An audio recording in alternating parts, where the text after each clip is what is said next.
Chapter 76. Rhodes understood Naz's determination. After a kind person has experienced something like that, he really won't want anyone else to suffer the same fate. Then go all out and beat that unlucky guy until he returns to his original shape. By the time Happy came back with 2 fish in his arms, Natsu was already sharing barbecue with Rhodes. Rhodes took a few bites, but because he was too preoccupied, it was tasteless. In order to quickly recover his physical strength and magic power, he chewed and swallowed mechanically, and then meditated for a short while after feeling full. After Happy's fish was roasted and Rhodes' magic power was almost restored, the 3 of them put out the fire and started again. After the leopard man escaped, although he changed his location many times, Natsu had memorized his scent, so it was not difficult to find him. Since Naz was responsible for tracking, Rhodes sent He Crab to reconnoiter the terrain. He should try to find a few places with low fire risk as preparation battlefields. Found it. The 3 of them climbed over the second peak of the Dendrobium mountain range and finally saw the leopard man again. This guy can really run. Rhodes held the pendant and summoned a group of shadow wolves and a group of sharp-beaked birds. A group of shadow wolves and sharpbills lost in the previous battle will have to wait until tomorrow to recover. The stone beetle was kept as a backup, and the 2 marsh frogs could not be used randomly because there was no antidote. Natsu, there is a nice open space 300 meters to the left of the maple forest ahead and 200 meters ahead. I understand. Let's try to lure him there and fight him, right? Natsu is quite sensible. Most of the time, he doesn't do damage intentionally. Rhodes recalled a river crab and planned to let it carry Naz to charge. As usual, he and Happy found a suitable big tree to watch the battle. It must be both safe and convenient for Rhodes to temporarily command wild monsters. Charge! Natsu jumped on the crab's back, excitedly holding its tentacles and urging it to charge. The leopard man noticed Natsu, and his first reaction was to get out of here. But when he turned to the right and prepared to escape, hundreds of feathers shot down from the air. The leopard man took a few steps back to avoid the feathers, and found that 3 wolves had also blocked his path at some point. He was not afraid of this kind of wolf, but he didn't want to waste time, so he moved his feet and ran to the left instead. Hurry, hurry, hurry. Under Natsu's urging, He Crab used his skills and ran out of the afterimages. Rhodes wanted to name He Crab's acceleration skill Lingbo Weibo, but he always struggled with the mismatch between the effect and the name. As the distance between the 2 parties quickly shortened, Natsu couldn't hold back and ejected on the back of the crab. The fire dragon's sword horn. Natsu's body spun around, as if surrounded by a whirlwind of flames, and he hit the leopard man on the back. The leopard man stumbled forward, rolled forward, ran a few steps on all 4s, and continued to run faster. Hey, weren't you really good at fighting just now? Why are you running this time? Natsu was so angry that he had to chase after him. The river crab once again picked up Naz, and Rhodes, Happy and other wild monsters followed behind. Seeing the leopard man rushing out of the maple forest and about to reach the target battlefield, Happy suggested, "Rhodes, throw us out?" Okay. Rhodes grabbed Happy's body, imitated the posture of an athlete throwing a discus, rotated his body in a circle, and threw Happy forward. Happy flipped dexterously in the air, adjusted his posture, and grew his wings. His speed increased even more, and he even caught up with the river crab in front of him. Natsu. Happy grabbed Natsu's shoulders. Maximum speed.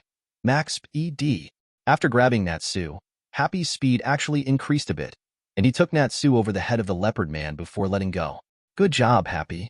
Natsu turned over and kicked in the air. Fire Dragon's hook. The leopard man had to stop, crossing his arms to block the kick from above, and his wrists were blackened by the flames on Natsu's feet. Answer the call, ancient stone beetle. Before the leopard man could turn around, a group of stone beetles blocked his retreat, and another group of stone beetles burrowed into the ground.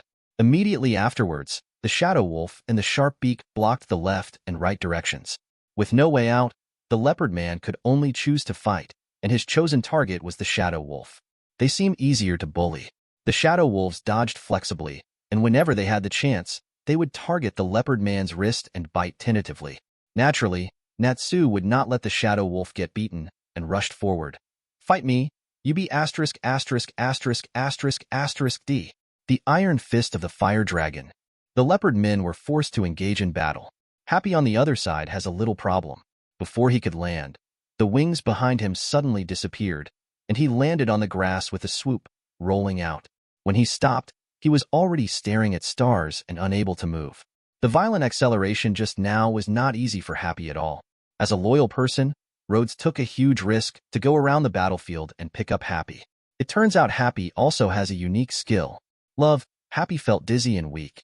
Rhodes wanted to complain about Happy being like this, so the retreat plan was in vain for him. But after all, I still couldn't bear to say it. Leave the rest to us. Rhodes looked at the battlefield. The leopard man was entangled by Naz and the shadow wolves and was unable to escape. But he didn't know if it was driven by instinct or brain. He always wanted to find an opportunity to kill the weaker shadow wolf so that he could escape. Rhodes saw the opportunity and raised his finger. Ancient stone beetle. Click. The ancient stone beetle broke out of the ground and bit the leopard man's lower back with its giant, pincer-like mouthparts. Roar. The leopard man held the mouthpiece clamped on his waist with both hands, and the muscles on his arms swelled, making him look a bit thicker. Under his great strength, the ancient stone beetle actually had a tendency to let go. At this time, Natsu jumped up and punched the leopard man in the side of the face. Wake up, you be asterisk asterisk asterisk asterisk asterisk D. The leopard man was hit so hard that his head jerked to the side, and the flesh on his cheeks was shaking. Rhodes could see the power of this punch from a long distance, and the posture of this punch looked very familiar, as if he had seen it when watching a fight in a tavern. The leopard man's eyes were clear for a moment, but then turned completely blood red. His limbs and neck swelled up, and his muscles were all tangled, making him look full of strength. Immediately afterwards, the leopard man really broke open the mouthparts of the ancient stone beetle. He turned around and clasped his fingers together with a heavy hammer to smash the ancient stone beetle into 2 stone beetles. Rhodes frowned. Expletive. There are really 2 stages. But Natsu became happy. Sure enough, beating him really works. The second phase is also expected and does not affect Rhodes' command. Shadow Wolf, retreat. Stone Beetle, bit the leg. Natsu. Understood. Natsu took a deep breath and took advantage of the opportunity when the leopard man couldn't move to spit out blazing flames. Chapter 76. The Roar of the Fire Dragon. Chapter 77. The leopard man's upper body was engulfed in flames, and 2 stone beetles sent a signal to Rhodes requesting retreat. Maybe it's too hot. After all, stone beetles are insects, not rocks. Rhodes was worried whether Naz's move would kill him directly. In fact, Natsu knew quite well when it was time to hold back. How much magic power the opponent has to use for defense, how much magic power you should use to attack, the opponent's fighting habits, etc. After 2 brief encounters with this information, Natsu had almost tested it. He has considerable experience in this kind of thing. On the contrary, Rhodes was still far behind in this aspect. If he really took over the task of defeating the bandits, he might get killed. Just like the last time I caught a robber on the street and casually broke someone's bones. His hands were neither light nor heavy. When the flames dissipated, the leopard man's upper body emitted a burning smell. His hair was curled up, and there were still flames in some places. But he did not fall down. Instead, he roared in the sky and punched the 2 stone beetles with 1 punch on each side, turning them into 4 mini stone beetles. The mini stone beetles wanted to continue to carry out the hug the legs command, but the leopard man reacted and kicked them all away. 2 flew towards Natsu, and 2 flew towards Rhodes. This footwork is definitely a talent for playing football. Forced closing. Rhodes waved the mini stone beetles back and ordered a stone beetle underground and a group of stone beetles originally responsible for blocking the road to attack. It's just that the stone beetles couldn't keep up with the speed at which the leopard man pounced on Natsu. Natsu punched the leopard man head-on. This time, Natsu was knocked back a few steps. The strength of the leopard man in the second stage was indeed outstanding. Razorbill feather. The sharp-beaked birds shoot single-shot flight feathers at the leopard men to avoid accidentally injuring their friends. The leopard man took 2 steps back quickly, and when he was about to move forward again, he stumbled, and his tail was caught by something. When I looked back, I saw the 4 mouths of 3 wolves hanging on the thick leopard tail. Beautiful. Rhodes. Continuous fire dragon punch. Natsu rushed forward, waving his arms, and rained down flaming fists on the leopard man's face and chest. Oh. Natsu roared with his fists. Wake up, you leopard be asterisk asterisk asterisk asterisk asterisk D. Oh. The leopard man was beaten so hard that he staggered and let out a low roar. Grandpa the village elder, Sister Sino, and Claudia are all waiting for you to come back. The red light in the eyes of the leopard man faded away, and his eyes regained a trace of clarity and then turned red again. Give me. Wake up. Come over. Come. Along with the roar, Natsu's last punch hit the leopard man on the nose, sending him flying away. The shadow wolves let go, and the leopard man flew out with 2 spiral flames, bounced twice on the ground and lay still. It looks like the battle was won. But to be on the safe side, Rhodes asked the shadow wolves to lurk, the sharp-beaked birds to keep their distance, and the stone beetles to escape. Be prepared to clamp down as soon as the opponent moves. Fortunately, the worst-case scenario did not happen. There was a flash of light on the leopard man, and his size began to shrink. His tail, claws, and other features all disappeared, and he returned to the appearance of a young man. Success! Natsu and Happy cheered simultaneously. Rhodes smiled. Finally solved. Happy, can you move? Love. When Rod shouted to force the door to close, Rhodes tugged at Happy's face. Then why don't you get up earlier? Happy said inarticulately, because I feel safe being protected by Rhodes. Rhodes released his grip on Happy's face. This kid really knows how to talk. The 3 of them briefly relieved the tension before going to check on the condition of the young man who had been knocked back to his original shape. This guy looks. Rhodes couldn't tell what he looked like, because his nose was crooked by Natsu, his face was still dark, and his hair was curly. Too bad. Moreover, his shirt and pants were long gone, and he only had a pair of big pants all over his body. Happy asked, "Who is he from Gray?" "Perverts like Gray shouldn't be that easy to encounter." Rhodes said, "Didn't the village chief say that someone found Cheetah's shredded clothes on the mountain a few days ago? It may have burst while receiving magic." Natsu said excitedly. In short, the mission of defeating the Beast King is completed. Let's take him back to the village. Happy echoed. Love, this is the smoothest mission, and Natsu didn't burn down the village. I finally got the full reward. What do you mean by that, Happy? Natsu glared. It just means it's great to have Rhodes here. Are you saying I'm a burden? Like, B*****************.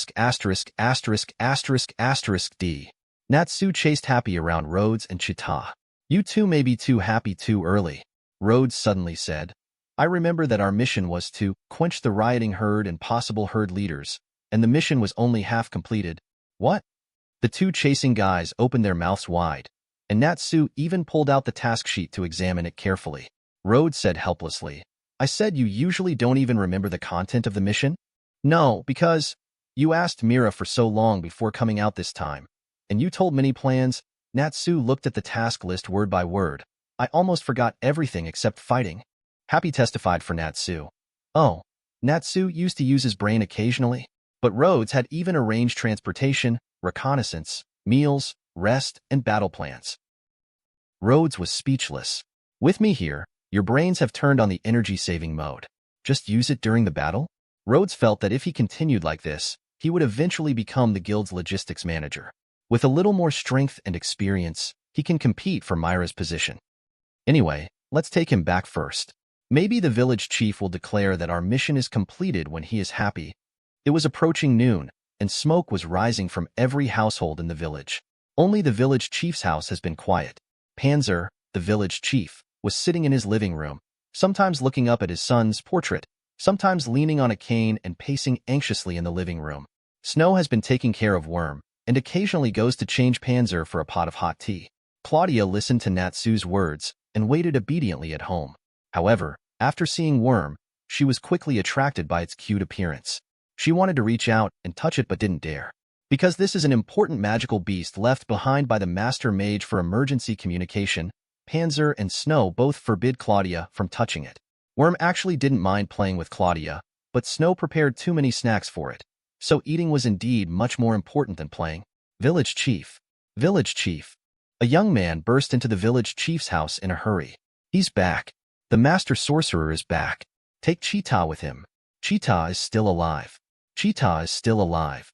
The village chief, who was pacing in the living room, suddenly stopped and fell to the floor with a thud of his crutches.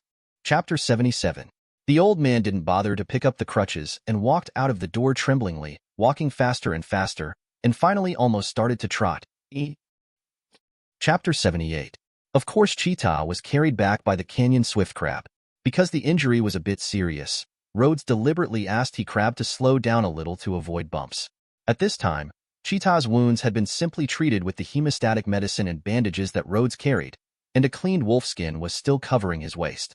Rhodes and Natsu didn't bring any extra clothes when they went up the mountain, so they could only cover themselves up like this. The disadvantage is that the weather is a bit hot now, but fortunately the journey is not far. As soon as a few people entered the village, of course he was surrounded by people. Cheetah was the best hunter in the village. Everyone thought he had died, but they never expected that he was rescued. Rhodes saw a familiar face in the crowd and said hurriedly, "Mr. Mastiff, is there a doctor in the village? Please take us there. He is seriously injured. Well, he was beaten by us." "Ah, yes." Mastiff immediately found someone to guard the door for him. "Please go this way." Naturally, someone else would go to the village chief to inform him. The doctor carefully treated Cheetah's injuries and asked the village chief to find someone to carefully carry him home. In the past few days, the doctor will go over on time to help change the dressing. As one of the most respected people in the village, the old doctor said that he had never seen such a mess of injuries in his decades of medical practice.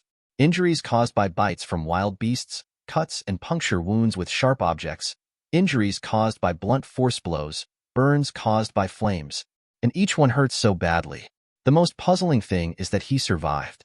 The doctor wanted to ask him whether he went up to the mountains to hunt, or whether he went to help others test weapons. Rhodes and Naz, who were at the scene at the time, looked up at the ceiling.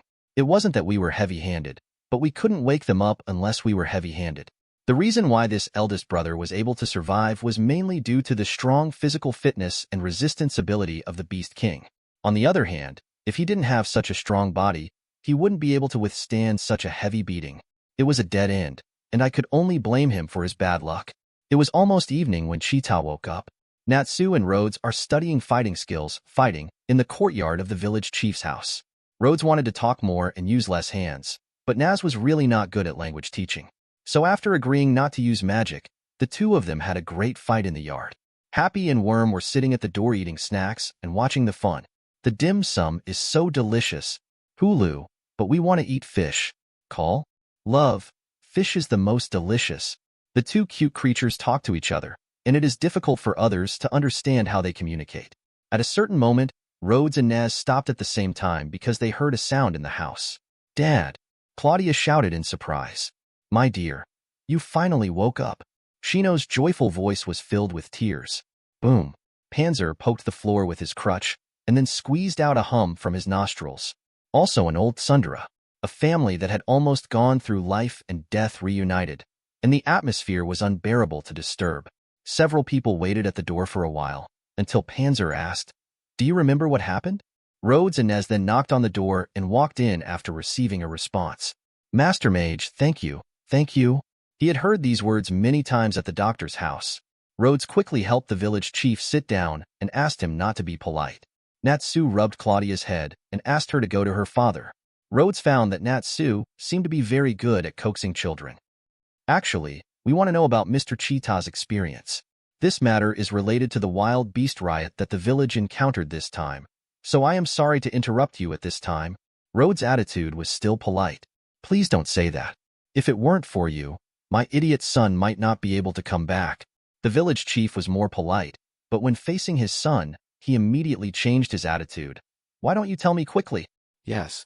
Having just experienced such a change, Cheetah did not contradict his father anymore and talked about his experience in detail.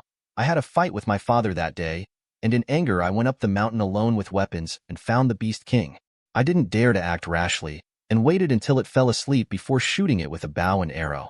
That arrow hit its back. If it were an ordinary beast, it would have died quickly after being hit by this arrow, but the Beast King, his panel was very hard, and only the arrow pierced it. Not only did it not kill it, but it angered it, and it immediately rushed towards me. It came up and broke my bow.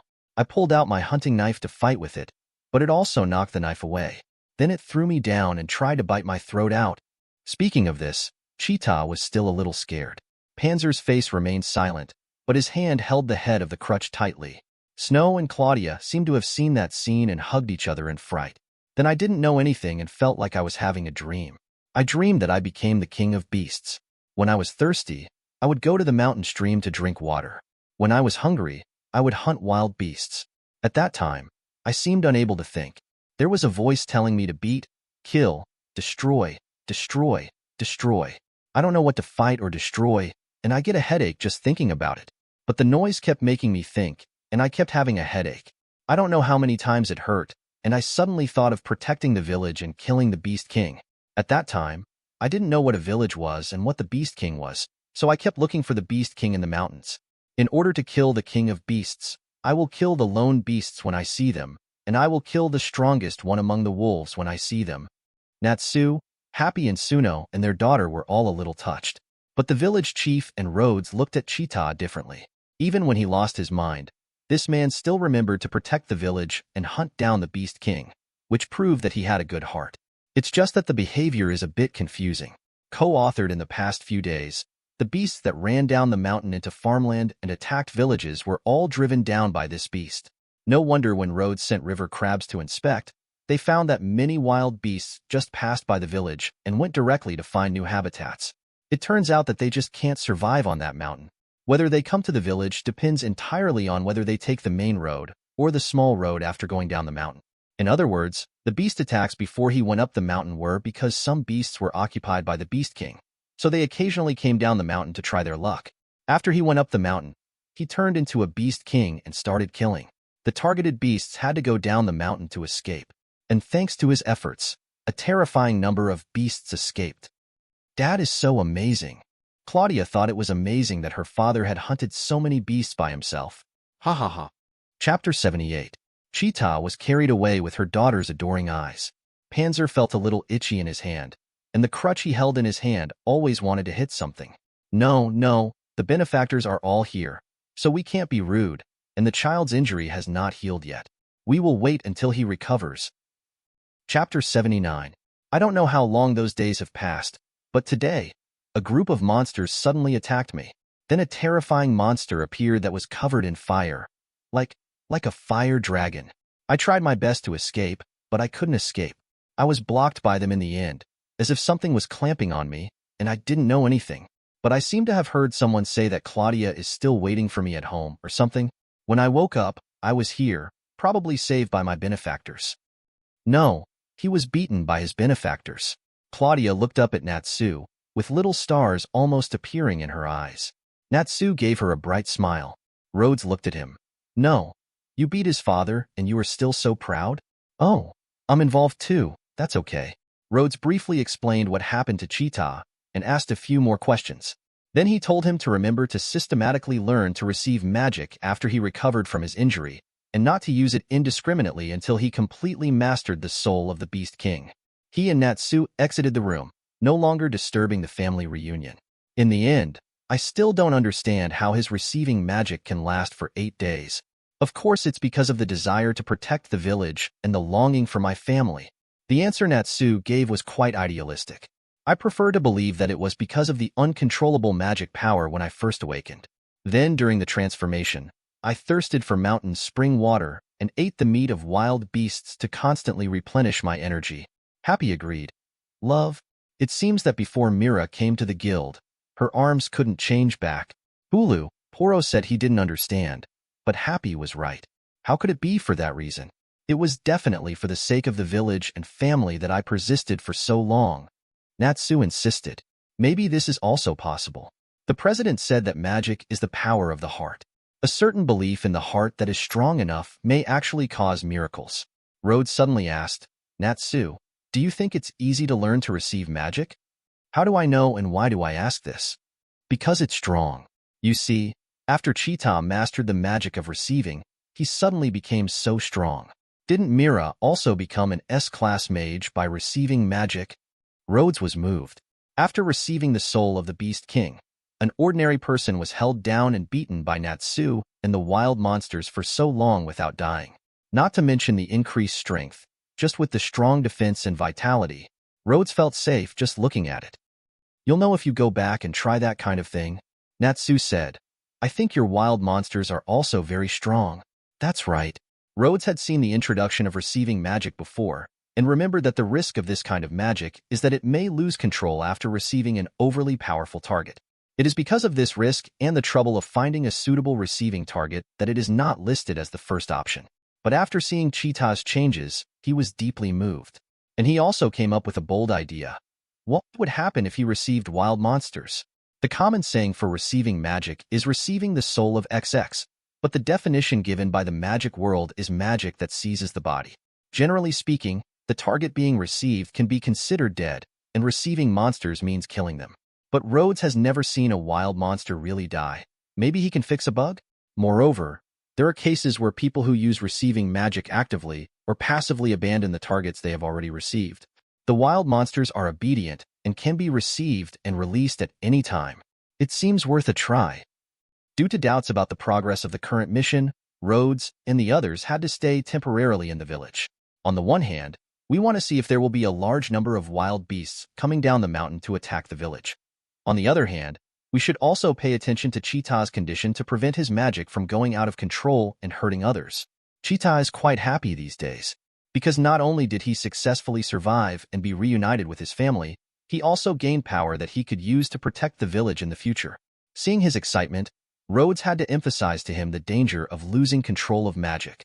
Fortunately, after Cheetah experienced a life-and-death crisis, he took his family more seriously and promised that he would take magic seriously after he recovered from his injuries and would never use it indiscriminately. Obviously, he also knew the consequences of losing control in the village. Today is the third day since Rhodes and the others brought Cheetah back. In the past few days, Rhodes often sent river crabs up the mountain to investigate. After the Beast King disappeared, the beasts were quiet for a day and then began to fight for territory again.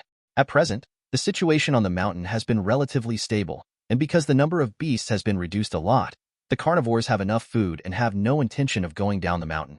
Yesterday, Rhodes took Natsu for a trip up the mountain and dealt with large beasts that were difficult for ordinary people to deal with. The rest can basically be dealt with as long as the hunters use their brains and dig traps. Today the villagers have decided to go out to harvest crops, and Rhodes went out as a bodyguard just in case. Fortunately, the weather was calm and their mission could be considered completed at this point. In the evening, the village chief organized the villagers to hold a harvest celebration in advance, mainly to thank and entertain the wizards of fairy tale. The villagers lit bonfires, cheered, danced, drank, and sang. Natsu and Happy had already blended in. Natsu held a torch and sometimes ate fire and breathed fire, attracting almost all the children and young people in the village. Worm had something in his mouth and was jumping around beside the campfire. Now he didn't feel too hot anymore. Rhodes sat quietly outside, sipping wine and eating meat. Before traveling through time, he could be said to have said, "The 4 bodies are not diligent and the 5 grains are not separated." In fact, it is difficult for him to understand the joy of farmers when they have a good harvest. Is it the same as when the card was drawn and shipped? Is it the same as receiving the salary? Or is it the same as receiving the admission notice? Mr. Rhodes, village chief. Rhodes stood up and helped the old man. Is Brother Cheetah feeling better? It's still the same. The doctor said it will take at least 2 to 3 months to fully recover. The village chief looked at the celebrating villagers beside Rhodes. Mr. Rhodes, do you think they are too noisy? No, it's far from noisy. Rhodes thought of the tavern in the guild. I was just a little distracted and paying attention to the situation around the village. The village chief was stunned. Around the village? Well, it would be too disappointing to be disturbed by wild beasts during the celebration. So I will just keep an eye on it and try to prevent this possibility. Ah, this is really you. The village chief didn't know what to say for a moment. You have thought too carefully. In fact, the day after Cheetah was brought back, Panzer had already asked them for a task sheet and wanted to sign it. Chapter 79. But Rhodes said he couldn't be so careless and insisted on observing for a few more days. By the way, he went to the mountain to deal with some big guys who were difficult to deal with. The magicians at Fairy Tale are so conscientious. Panzer was filled with emotion. If that idiot son at home was 1/10 as cautious as Mr. Rhodes, he will retire now and ask his son to become the village chief. Chapter 80. It was the next morning to leave the village. Cheetah was still lying on the bed so she couldn't come out. Panzer and Shino came out to see him off. The little girl Claudia ran back from outside, holding a large bouquet of wildflowers to give to them. She went out to pick them early in the morning, and there was still a little moisture on the petals. It is not safe for children to run around so early. Rhodes didn't say anything that ruined the atmosphere. He just accepted it with a smile and told her to listen to her mother's words. The subtext is that her father is unreliable, and it might be better to listen to her mother. The gate of the village was open. From time to time, farmers drove out of the village with their farm tools. When they saw Rhodes and the others, they would greet them warmly. Gaga, several geese passed by, and Rhodes was startled by the sound of the geese, and even took a step back. After he calmed down, he realized that he was now a mage, not a child with insufficient fighting ability. Ahahaha. It turns out that Rhodes is afraid of geese. Natsu searched for Rhodes' weaknesses all the way, and finally got something before leaving. No, I'm not afraid. Happy also laughed. Pfft. Rhodes is afraid of geese. I said I'm not afraid. Ahaha. Natsu and Happy laughed together. Rhodes has nothing to do. Just be afraid. If you have the ability, scare me with the goose. See if I can stew it. Natsu stopped laughing after 2 minutes. Because they boarded the carriage for the return journey. Rhodes pulled Natsu's face, rubbed Natsu's hair, and said with a smile, "Come on, Natsu, tell me, Rhodes is afraid of geese." Natsu leaned against the wall of the carriage half dead. It feels so uncomfortable. Happy followed Rhodes to toss Natsu without any stance. It's so painful. Rhodes, call the crabs. No, actually besides being afraid of geese, I'm also afraid of crabs. Liar. Then let me get out of the car. Ugh. I want to walk back. No, what if you get lost alone? Since we have formed a team, we must bring you back safely. Put me down. The people responsible for driving Rhodes and the others back were Wei Yuan and Mastiff. Rhodes carried Natsu out of the car before noon so that they could rush back before dark. The remaining journey is not far. You can take the river crab back, and it won't be a big problem if you bask in the sun for a while. Natsu regained his energy before entering Magnolia. But when he saw the guild, Rhodes was truly relieved, and a smile appeared on his lips unconsciously.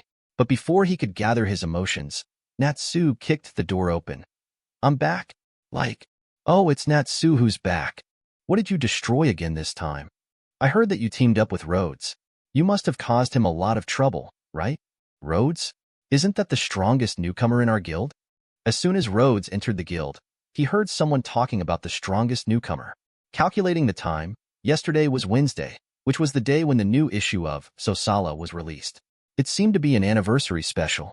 Was that news article actually accepted? Natsu was arguing with his companions about the mission was completed perfectly this time. Happy quietly spreads the word about Rod's fear of geese. Rod greeted everyone with a smile and told them that the magazines were full of random writing. Then without stopping, he walked directly to the counter. I'm back. Welcome back. Mira greeted her returning companions with a smile as usual. Did the mission go well? Rhodes handed her the task list. Although there was a little accident, the result was not bad. Accident? Well, anyway, it was solved successfully.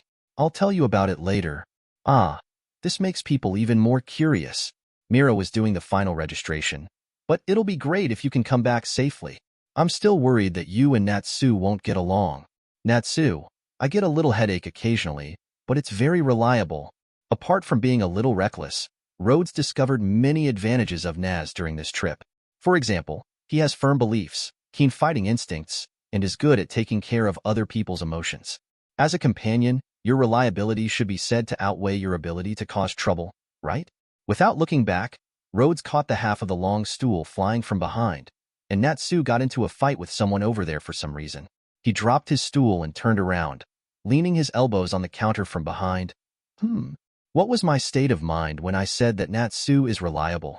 Mira laughed. Thank you. Rhodes turned his head and looked at her.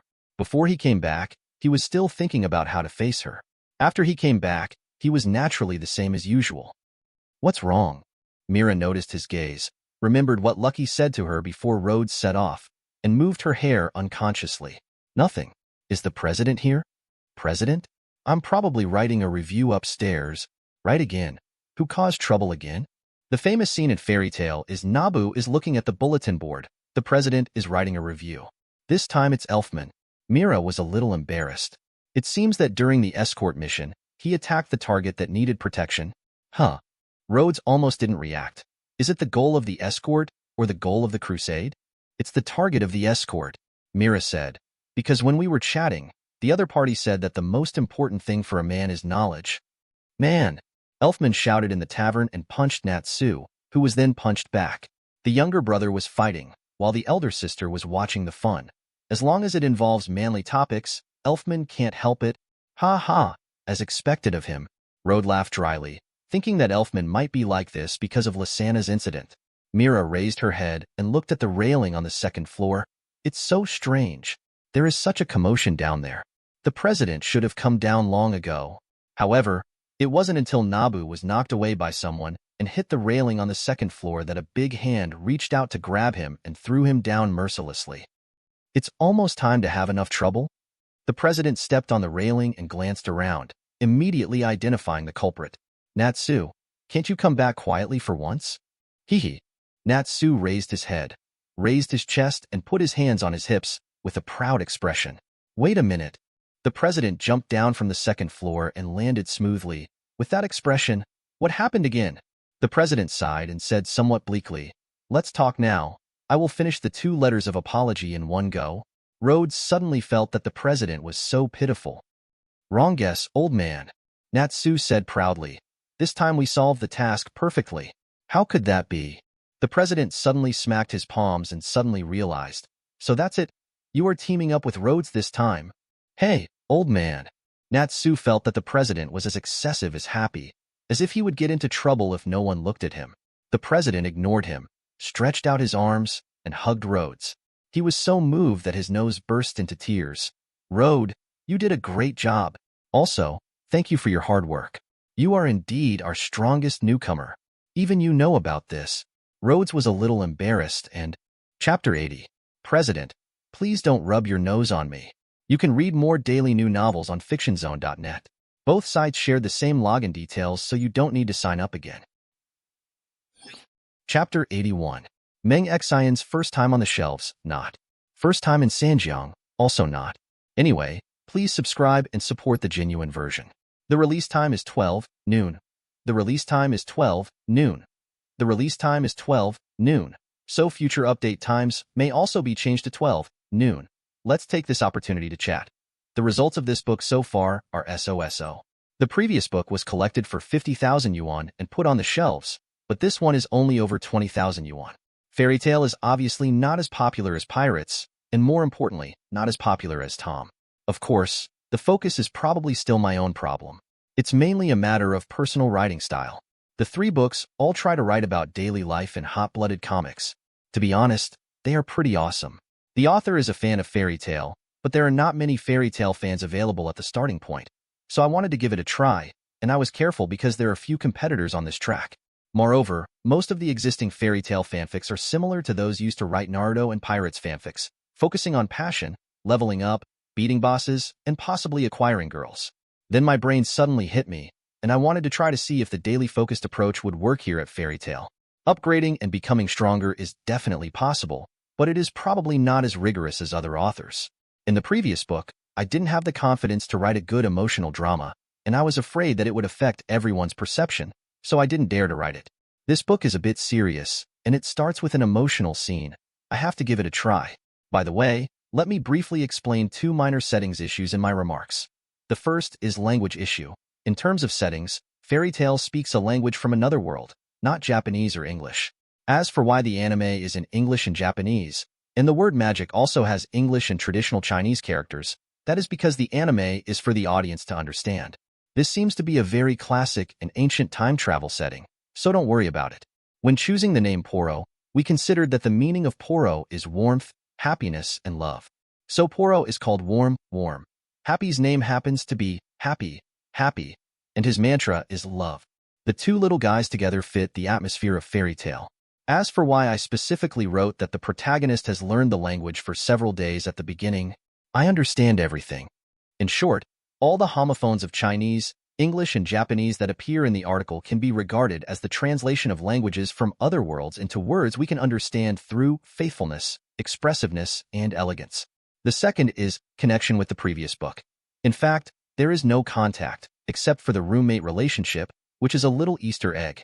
At most, after I finish writing the story of the 4th roommate, I can write a small side story for the 4 brothers to meet and brag about. I haven't decided yet what to write in my next book, though. The Wendy in the previous book that many book friends are concerned about is not the same person as in this book. Book friends who have read the Dragon King Festival chapter may have the impression that Fairy Tail has different timelines. For example, in the anime, Future Lucy and Future Roger come from different timelines. Counting the main line, there are already 3 timelines. Then Wendy in the previous book and this book are not on the same timeline and do not interfere with each other. Oh, and about receiving magic. This has been decided a long time ago, See the end of Chapter 12 to the beginning of Chapter 13 for details. Because I wanted to make the process of deciding to learn this kind of magic smoother, I waited until after the mission with Natsu. Hope it's not too abrupt. In fact, the original title of this book was Daily Fairy Tale. Later, I felt that Fairy Tale, Receive the Soul of Wild Monsters was better, but when I was publishing the book, my brain suddenly changed and I decided to use Fairy Tale. I want to summon Baron Nash. I just didn't expect that the name Baron Nash was quite niche. I was negligent. I'm still struggling now. Maybe I'll change the title of the book after a while. Feel free to give me any plot suggestions, but I won't listen anyway, ha ha ha. It's not arrogance, it's self-awareness. At my level, I can only control my own thoughts. I am a useless person and cannot control everyone's imagination. Thanks again to editor Ponglai. Last time I wrote about Tom in One Piece, there was no explosive start, but he tolerated my willfulness. The theme this time was the relatively unpopular fairy tale, and Goldfinger was not very good either. The pace was so slow at the beginning, and he tolerated my willfulness. Really, he makes me cry. Does he know that I praise him every time in my acceptance speech? Finally, I would like to recommend a book written by an old friend. I Attack as a Villain. I Attack as a Villain. What the villain has to do is nothing more than three things. Seize the opportunity of the protagonist, take the protagonist's position, and give the protagonist a cuckold. The author, Put Street Antenna, the one who writes about outrageous partners, originally wanted to complain about why the protagonist is also called Linley. But when I think about how I sometimes write Rod as Zhang Tatsuya, I suddenly understand him. How clever. At the end, I'll post some of my old books. One Piece. The first partner is Tom Cat, Whispering BB. There will be extra episodes. You can read more daily new novels on fictionzone.net. Both sites share the same login details, so you don't need to sign up again. Chapter 82. President. Mira handed over a towel. Makarov waved his hand. No, it's been wiped clean. Rhodes tugged at his clothes. Are you polite? Makarov was very happy that he did not have to write a second self-criticism. Ha ha ha, don't worry about this little thing, Mira reminded. But President, there is something wrong with your face. Yes. Rhodes didn't pay attention just now, but now he saw it and said with difficulty, check. The words are backwards and hard to read. Ah, I accidentally fell asleep while writing the review. Makarov was not embarrassed at all and took the towel to wipe his face naturally. By the way, Rhodes, just go out with me. The antidote, Polyusica, has been prepared. Okay. Rhodes was very happy. With the antidote, he could summon the demon swamp frog with peace of mind, and the safety factor was once again improved. Of course, you have to go home and change clothes before going. On the way back, Rod bought a copy of Sosara. He doesn't have enough coffee spots and doesn't have a sample magazine, unlike Mira, who sends it to his home every time. There is no supplement for the 15th anniversary special issue, but it is thicker than usual. It is rare that there is no portrait of the wizard on the cover, but a carefully designed congratulatory picture. Rhodes flipped through it, and there were separate pages for people who participated in the performance, including Mira and Jenny. And Fairy Tale's strongest newcomer only occupies a column in the very back corner. And it only showed a photo of him and the river crab, not a single photo. Looking at it from this perspective, he crab is indeed domineering. Mr. Rapertel is a talent in taking photos. There were not many distortions or modifications in the content of the interview, and I only added a few words about looking forward to Rhodes's active performance in the future. Because it was just afternoon, Goodman had not yet closed the stall. Isn't this Rod? I haven't seen him in a few days. Brother Goodman, I had a mission a few days ago, and it took a little time. Oh, have you finally become an official mage who can act alone? That's awesome. Goodman had always heard Rhodes say that he was a trainee wizard. Haha, let's count it as half, because he may have to practice hard for a while. The house is still the same, but it feels a little strange since there has been no ventilation for a few days. I don't know if it's a psychological effect. Rhodes opened the window, watered some potted plants, came back and punched the sandbag twice, and then went to change clothes. The house feels like it needs to be cleaned. It will be very busy in the evening. Walking on the street with Makarov is quite eye-catching. The Holy 10 Magicians, one of the 10 most outstanding magicians in the entire continent, have a very famous reputation. People who are not familiar with him should use the honorific title Your Excellency when talking to him. Of course, to the residents of Magnolia, Makarov was far more friendly than majestic. After all, he was just as noisy as Natsu and the others when he was young. Having benefited from the president, the residents are also quite friendly towards him. In fact, if you ride on the river crab, you may become the president and take advantage of him. After leaving the town, Rhodes hesitated for a while and finally asked, President, is there any magic in the world that can resurrect people? Makarov turned his head and stared at him. Why do you ask such a thing? I heard about Lysana a few days ago. Both Mira and Elfman were deeply shocked by this incident. I thought if there was magic that could bring Lysana back to life. This word may not be appropriate to describe the situation, but it is indeed a way to fundamentally eliminate the inner pain of Mira and Elfman. Don't pursue that kind of thing. Makarov's tone was a bit harsh. The weight of life is incomparable, and desecrating life is taboo. Not only from a legal perspective, studying the magic of resurrecting the dead is also taboo in itself. That will put you into an abyss of no return. Rhodes rarely saw such a serious expression on the president's face, so he could only nod to show that he remembered. But Makarov is still uneasy. Although Rhodes is stable, he has just entered the magic path and may not understand the seriousness of the problem. Note 1. And it might be even more terrifying for a stable person to go crazy. Makarov said, I have heard rumors that someone lost a loved one and kept studying the magic of resurrection and ended up touching the taboo of life. So that man was cursed by the god Ankram Ramel, and everyone he loved would die. God? Rhodes asked, does God exist? Of course, Ankram Ramel, the god who controls life and death, and Kronos, the god who controls time, are both recorded in the world. The president said, but no one knows what kind of existence they are, and as long as there is no if people touch taboos, they will not take the initiative to perform miracles. Rhodes frowned. Even if there were dragons and demons, there were even gods. The water in this world seemed a bit deep. But according to the general routine, God should be some kind of powerful creature, right? It's useless to think about it, since it can't be offended anyway. Listening to the president's words, Rhodes felt that his magic knowledge was not enough, and he had to continue reading.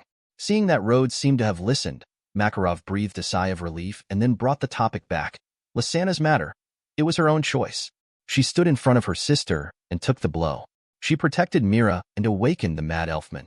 Between life and her family, she chose to protect her family. I am saddened by the loss of my child, but I am also very proud of Lysana. She is a child that I am proud of. If possible, I would be willing to exchange with her, but I would never study forbidden magic, because it would not only bring danger to myself, but also bring disaster to the guild. Having just said that the weight of life is unparalleled, now he is saying that he is willing to trade his own life for someone else's? Rhodes asked himself, who is he willing to fight for now? No, before considering fighting for your life, what you should consider at this stage is getting stronger. There is no point in fighting if your strength cannot keep up. President, I want to learn to receive magic. ? This kid was talking about resurrection magic just now, and now he's talking about receiving magic. How did his train of thought get here? Why do you suddenly want to learn this? Because during this mission, Rhodes explained the reason, and Makarov said, are you worried about your own safety when summoning wild monsters to fight? In fact, there is no need. Why? Because the fastest way to solve this problem has already been tried. Makarov said, everyone has things they are good at, and things they are not good at. Wouldn't it be better to leave the things you don't do well to your peers? And your peers. Forming a team is the fastest way. Faster than learning any magic? That's what I say. But even companions can't stick together 24 hours a day. Rhodes said, you must master some self-defense magic. Makarov felt the difference between Rhodes and his own thinking. Why should you consider this? Even if you know the magic of self-defense, can anyone be vigilant 24 hours a day? This kid Rhodes. Chapter 82. Forget it if you want to learn. You can give it a try, but... Makarov thought about Rhodes' personality and asked, you should also understand the risks of receiving magic, right? Rhodes nodded. Little by little, I will check more information before starting to practice. I will never rush into anything. Makarov nodded with satisfaction. He was relieved about this.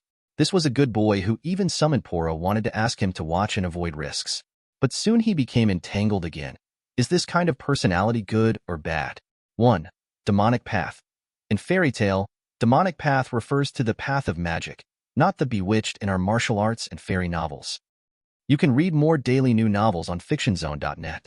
Both sites share the same login details, so you don't need to sign up again. Chapter 83. Rhodes looked at him. Looking for Mira? Well, you already know, right? She used to be an S-class mage, and she used to receive magic. I mean Myra's feelings. There is no problem at this level. She is a strong child. Makarov said. Also, it has been almost a year since Lysana's incident. Although that kind of sadness will not end easily no matter how long it takes, we cannot let her live in sadness forever. It is also the responsibility of a companion to heal her pain with time and help her find a new goal. The president didn't say that Rhodes planned to do this, but he was just worried that rashly mentioning receiving magic would irritate her. Moreover, Myra's situation is very complicated, so we need to find an opportunity to have a good chat. Oh, there really is a chance. Rhodes asked, President, do you know which restaurant in Magnolia is better? Makarov almost didn't react. The span of these 3 questions you asked today is so wide. Hee. Rhodes smiled. It seemed like there was a big gap, but in fact it was somewhat related. The most expensive one is near the cathedral, and the best tasting one is near Nanku Park. All in all, it's the best. Makarov smiled and said, That's our guild. Hey, Rhodes said in disgust. I understand how you love the guild, but to say this all of a sudden is very disgusting. Makarov actually blushed. You brat who doesn't understand feelings. Rhodes' eyes widened. The president actually blushed. But after a few seconds, Rhodes was relieved. He had just been covered in tears and snot in the guild, so it was no big deal to blush. The old man is quite cute. The process of getting the antidote was uneventful. Ms. Porliusica threw a small bottle to Rhodes and warned him not to abuse the venom even if there was an antidote. Rhodes hesitated and asked if there were any spare ones. Then Madame Porliusica kicked him out and slammed the door. I forgot to ask about the cost. Rhodes realized that his debt might be a little more. The president and Ms. Porliusica seemed to have other things to discuss, so he couldn't disturb them anymore. Once you learn how to absorb magic, you can go back to work to make money and pay off your debts. The first day of September came with a light rain. The light rain continued from midnight until the morning. Along with it, there is a hint of coolness that belongs to autumn. The evidence that the temperature has dropped is that Worm is willing to run around at Rhodes' feet again.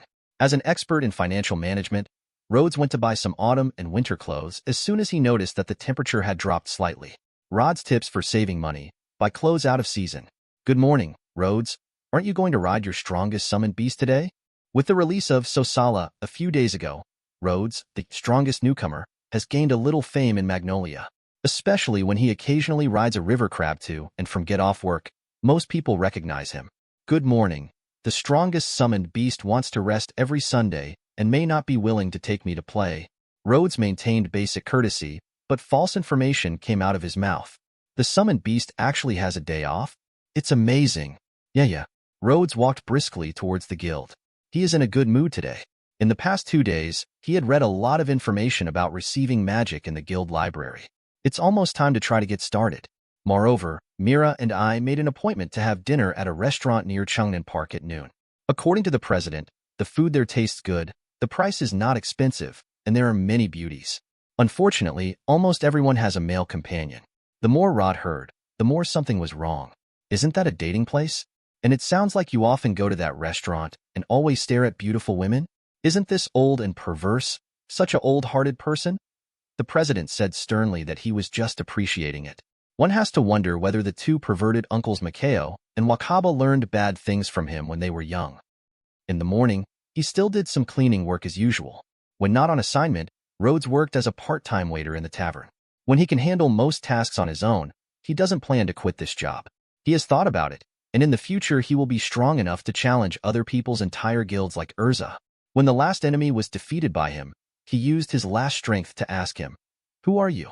Rhodes replied, "Just a small role in the guild responsible for serving tea and water." I was so looking forward to such a scene. The guild slowly became lively, and Natsu suddenly ran to the front desk with a task list. "Mira, I accept this mission." "Rhodes, do you want to form a team?" "No, I have something else to do today." Rhodes thought for a while and asked, "Why do you want to go out again? Did you 2 spend your last reward so quickly?" "Love, there is still a lot of reward left from last time," Happy said, "but this mission is to investigate the monster that suddenly appeared in the volcano." "Volcanic monster?" "That's right." Natsu clenched his fists and said expectantly, "Igunalu likes volcanoes. This monster that suddenly appears may be Igunalu. So that's it." Rhodes remembered that Naz seemed to have been looking for his adoptive father, the fire dragon named Igunaru.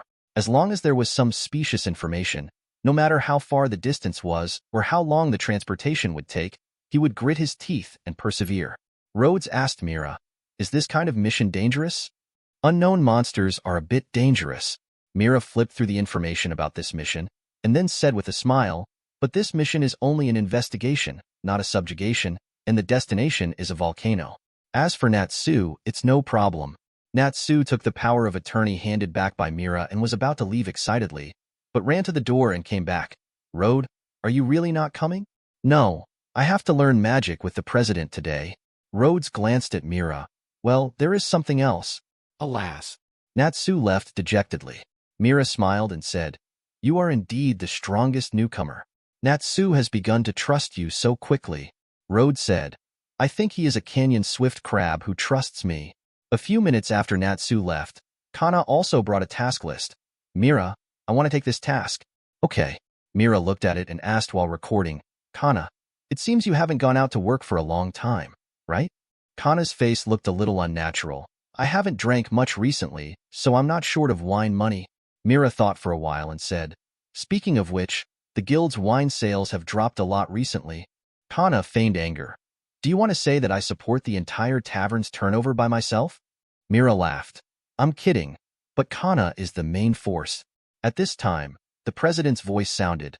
"Rode, come to the yard. Here we come." Rhodes waved to Mira. "Mila, see you at noon." "Good." "Oh, see you at noon? Are you going on a date with Rhodes again?" Kana covered her mouth and exaggerated. "I'm so jealous." Chapter 84. Are you sure you want to accept it? Makarov looked at the big green crab in front of him. "That will take away its body." "Well, I want to give it a try." Rhodes nodded. "Even if it is received, as long as it is released within a certain period of time, it will be fine, right? I have mastered the method of release." I think back when he first learned to ride a bicycle, Rod had the painful experience of being unable to get off the bike and having to hit the wall to stop. Later, I learned my lesson naturally. When learning to skateboard, you should first learn how to stop. When learning to drive, you should first learn how to brake. Previously, I learned to force the door to close the door due to excitement when I learned to call. Now that I am learning to receive, I naturally cannot make the same mistake. Makarov frowned, feeling that Rhodes was trustworthy. "If you confirm that there is no problem, let's get started." "Okay." Rhodes put a hand on the crab's head. "Be good. Don't resist." He closed his eyes, controlled the fluctuations of the magic power in his body, and tried to fit into the state described in the book. At a certain moment, Rhodes opened his eyes. "Receive it." Blue magical light surged from Rhodes' hand, completely surrounding the canyon swift crab. Immediately afterwards, patches of light flashed across Rhodes' body, and finally golden light enveloped him. The golden light lasted for a short time. When it dissipated, Rhodes felt that a large amount of the magic power in his body had been drained away, and then nothing happened. He could see his confused self through the river crab's perspective. Makarov said, "Failed, concentrate. It consumes so much magic power if the reception fails." Rhodes was heartbroken. If he did this, he would have one less chance to practice in the morning. Of course, when any magic is activated at this stage, no matter whether it is successful or not, the magic power has been consumed. Makarov asked, "Why did you lose your focus at the last moment?" "Because worry about getting too ugly." Rhodes was a little uneasy, and there was also a difference in receiving magic. Some people become exactly what they receive. Some people use themselves as the main body and add some characteristics of the target. Rod, I really don't want to turn into a crab and crawl around. Don't learn to receive magic if you are worried about that kind of thing. Makarov said, "You must first believe in your heart, and then it will respond to you with a miracle. But remember, it's not a miracle. It's just your heart, and magic is the power of your heart. Believe in yourself. Believe in your own heart." Rhodes tried to ask himself, what do you want most? The first is to be strong, and the second is to be handsome. If you're strong enough, you don't have to be handsome, because as long as you defeat the enemy, you will naturally be the most handsome. But how strong can it be to receive a river crab? No. River crabs also have their specialties. Moreover, the strength of the received magic is not only affected by the receiving target, but also depends to a large extent on the user's own magic power. If the guild leader uses receiving magic, even if he receives an ordinary rabbit, he can kick most of the guild members away.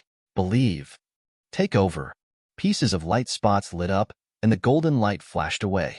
The river crab disappeared from the place, and Rhodes' appearance changed dramatically. His hands, feet, body, and even his head were covered with a hard carapace, like a piercing wearing a green armor. On the head is a pair of opposing tentacles, the face seems to be wearing a mask, and the eyes exude a faint yellow light. There is a thick carapace on the chest, and the hand armor extends from the fingers to the forearm, making it look particularly thick. These were all seen by Rhodes himself. After receiving the river crab, he gained a unique 360-degree vision and could see his whole face without a mirror. This, Mosey, Golden Turtle Jiro, Armored Warrior Xiang Shuai. After Rhodes saw himself clearly, he suddenly thought of 3 characters with similar colors to himself. Suddenly I felt that this green armor was quite handsome. He knocked on his chest and arms with his fists, and the hardness seemed pretty good. Makarov put one hand behind his back and held his other hand flat in front of him, raising his sword finger as if he was ready to stop Rhodes when he went on a rampage. President, I'm fine. Makarov put down his arm. That's good. How do you feel? Rhodes moved a few times and felt that his hands and feet were more flexible than usual. He raised his right hand, and the light spots on the hand armor flickered, turning into a crab claw. You could feel the powerful force when opening and closing it. Rhodes tried to move his legs again, and he immediately jumped out, much faster than usual. And with a thought in his mind, he immediately used he crab skills, leaving afterimages behind him as he ran. Is this Ghost Walk? Rhodes was distracted, smashed the courtyard wall with a bang, and rushed out. The location seems to be the same place where it was knocked open when the river crab was summoned last time. It was fate, and Rhodes was pleasantly surprised to find that breaking the wall didn't hurt at all. Rod. I'll fix it. Rhodes' voice drifted in the wind, and he had already run into the lake behind the guild. Swim, dive, or even stand on the lake. Receiving a river crab automatically gives you water combat proficiency. Speaking of river crabs, Rhodes concentrated on feeling the situation in Summoner's Canyon through the pendant. In the upper and lower rivers, one river crab patrols the upper river, and the other one does not disappear, but enters a dormant state. The main body dives underwater, leaving a pair of tentacles protruding from the water. This made Rhodes confused.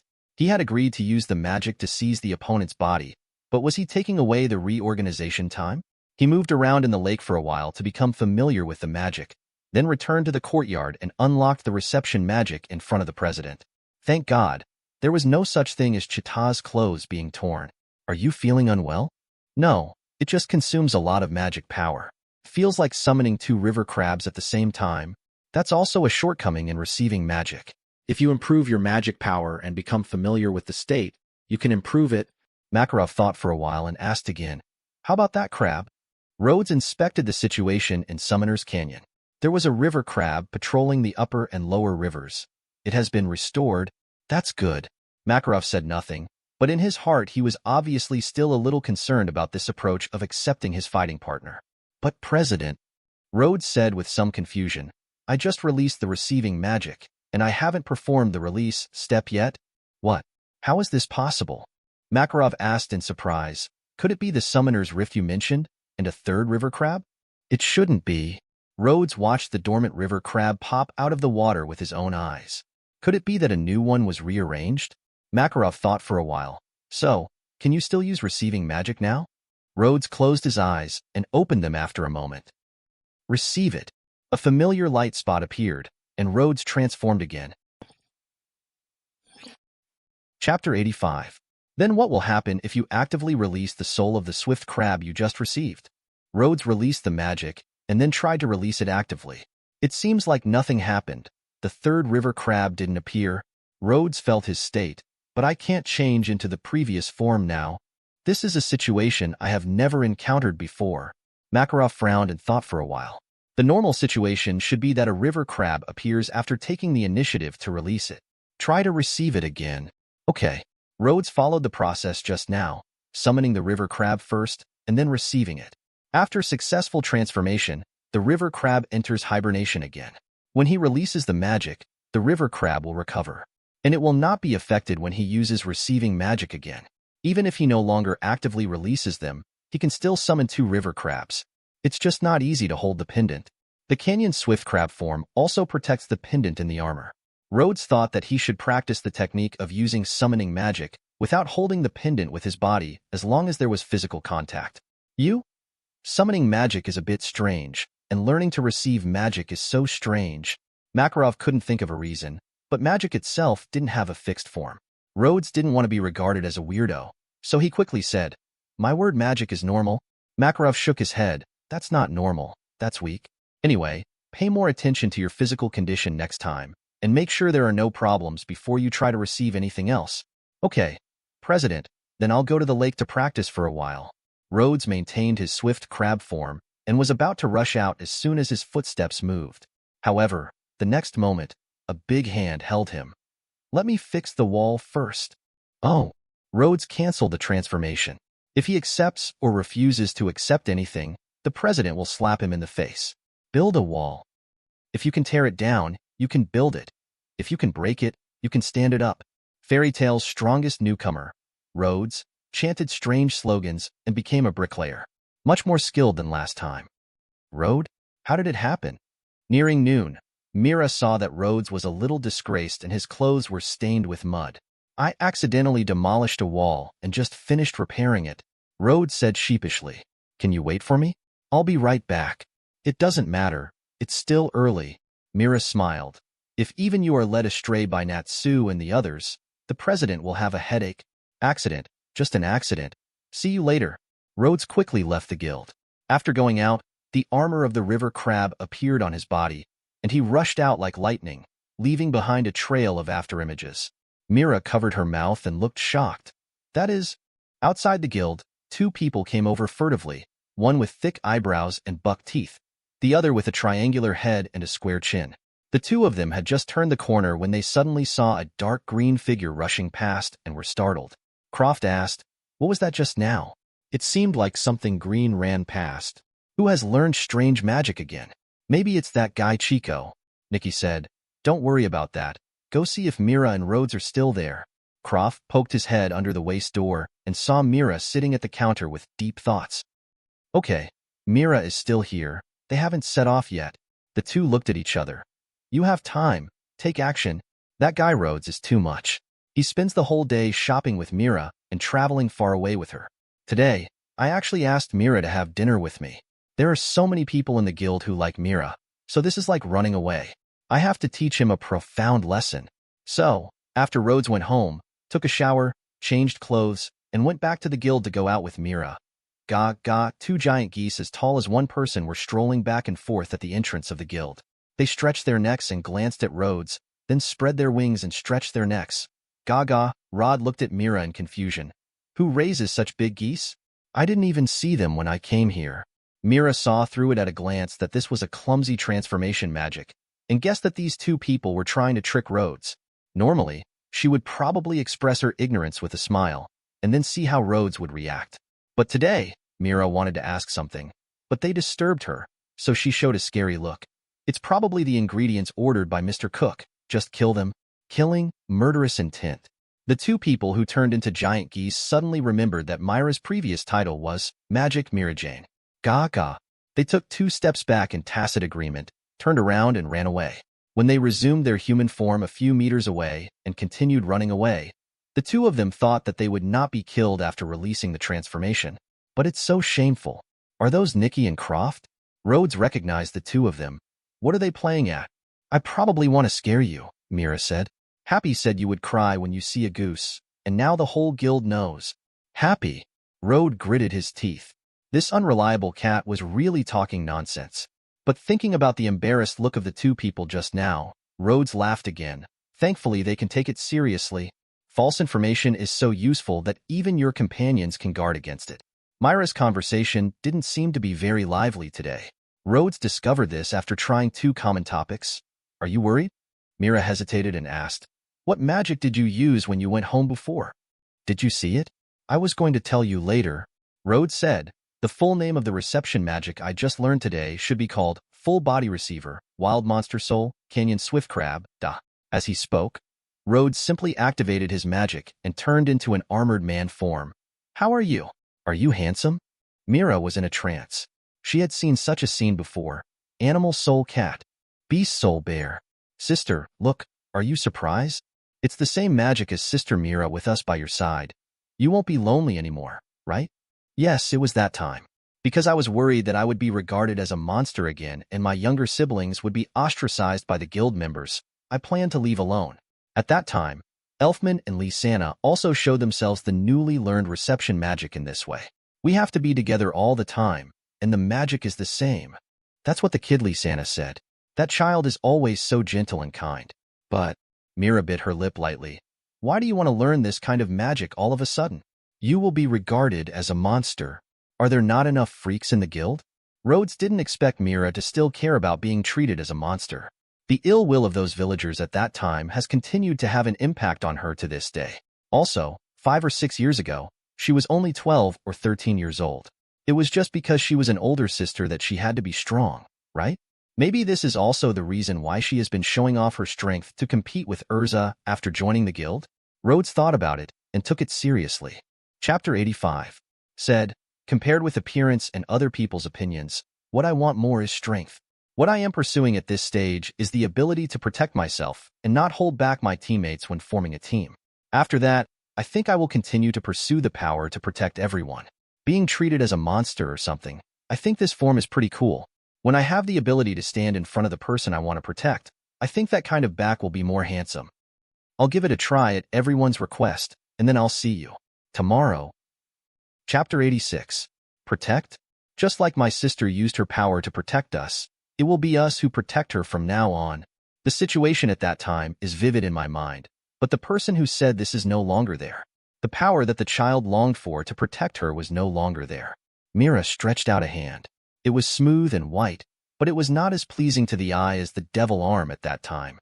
Buzz Rhodes was surprised to see spots of light flashing across Myra's body. That was a precursor to launching the receiving magic. But those rays of light passed away in a flash, and Myra's face became a little pale, and her body fell softly to the side. Mira. Rhodes dispelled the receiving magic, gently held her in his arms, and asked with concern, "Why did you suddenly use the receiving magic?" Mira forced a smile and said, "Sure enough, I still can't do it." Looking at her like this, not only was she unable to use receiving magic, but her magic power had completely declined. Magic is the power of the heart. You have to believe in order to. Rhodes wanted to repeat what the president said, but when he came to his mouth, the words turned into, "Don't force yourself, let's go sit over there for a while." It was still far away from the promised restaurant. Fortunately, when Rhodes just used the swift crab form, he noticed a cafe through the panoramic view. It's okay to take a break. Rhodes used his receiving magic too frequently today and is now a little tired. The large amount of magic power consumed made Mira a little unsteady, so she could only let Rhodes support her into the coffee shop. In the eyes of others, they looked similar to those intimate young lovers. But in this situation, it was difficult for Rhodes to be happy. "Welcome. Please help me find a quieter location. Please come over here." Under the guidance of the waiter, the two of them took their seats in the corner and ordered some drinks at will. Mira was a little depressed. "Sorry for causing you sudden trouble. I've been troubling you too." "No." Rhodes cleared his throat and tried to imitate his broadcasting voice. "It's my honor to serve Miss Mira. Please feel free to trouble me." Well, wouldn't it be more thoughtful to say this? Mira forced a smile. "When did you learn this from Loki?" Rhodes looked regretful. "Hey, I really want to learn a few tricks from him, but it's a pity that he ran away when he saw me. Speaking of which, Mr. Shipiki thought about instilling this kind of knowledge into you." "When?" Rhodes was surprised. "Did we miss some treasure?" Mira thought for a moment. "It's the day I help you learn common language. By the way, you didn't understand what he was talking about at that time, so the president helped you refuse." Rhodes felt regretful and complained a bit exaggeratedly. "Why would the president do this to me? Is it still too late for me to go to Mr. Shipiki and ask for after-sale service?" Mira finally laughed. "But the Cyan Pegasus is far away. It's a small thing," Rhodes said firmly. "Maybe I'll get paid separately." "It doesn't matter." Rhodes was unmoved. "I'll have a headache." "Forget it." Rhodes immediately broke through. "It's not fun to force a lot of knowledge into your brain. If I had to choose now, I would definitely choose to study with Teacher Mira for a few more months." "Alas, why did you rush to get the language pack in the first place? You were so stupid." "I despised my past self." Mira didn't answer. She wasn't sure whether Rhodes meant what she thought. "I'm worried that I guessed right, but also worried that I'm thinking too much." "Your coffee." The waiter always comes promptly. Rod didn't think so, so he added sugar, and more sugar. Is it too much? I like it sweeter. How much do you want? Just one piece is fine. Too much will make you fat. Rhodes couldn't understand why Mira would have this kind of trouble. Can't we magicians eat slimming mushrooms? Mira slowly stirred in the coffee cup with a small spoon. The details of your last mission have not been told to me yet. This is half public and half private. Mr. Yu, it stands to reason that Rhodes needs to report the general process of completing the task to the guild. Some rigid guilds may even require a report to be written. It's just that Fairy Tail doesn't have so many rules, so it doesn't matter if you don't report the process at all. On the private side, Mira was a little curious about what Rhodes meant when he said there was an accident on the way. In this case, it depends on whether both parties have time and whether they want to talk to Mira. Therefore, Rhodes chose to start from leaving the guild gate. When talking about Natsu setting fire to the farmland in order to kill some wild boars, Mira smiled and said, as expected of him.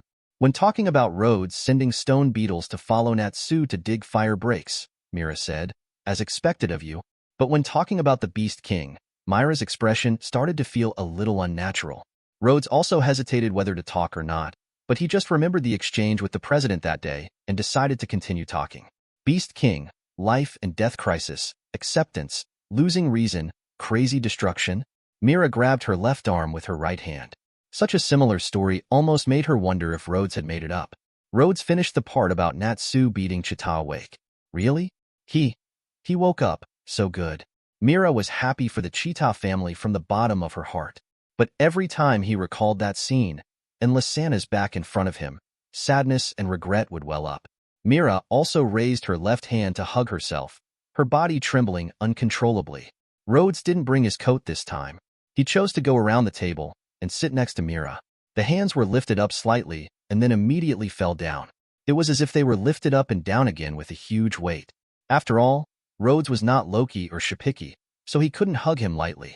He patted Mira gently on the back. Can you tell me about Lysana? Mira whispered. Do you already know? I've heard something about her. She's a cute girl, a little weak? No, that child is not weak at all. Lysana. Mira realized something was wrong and shut up in time. It was just the suddenly raised tone that attracted scattered glances. Rhodes stood up and raised a hand to apologize to them. Sorry, I'm not here.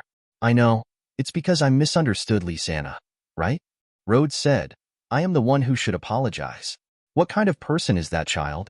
Mira's trembling slowly stopped, and her thoughts drifted from that painful night to the past. Lysana is a strong child. Ever since she was a child, when she was regarded as a devil by the people in the village, she was always arguing for me. Listening to Mira's soft narration, Rhodes felt a little relieved. The pain of losing a loved one can sometimes leave you feeling like your entire being is shattered. This will not disappear completely for a long, long time, or even for the rest of our lives. All we can do is try to accept it, work hard to overcome negative emotions, and then rebuild ourselves bit by bit. Pain is a process of recovery.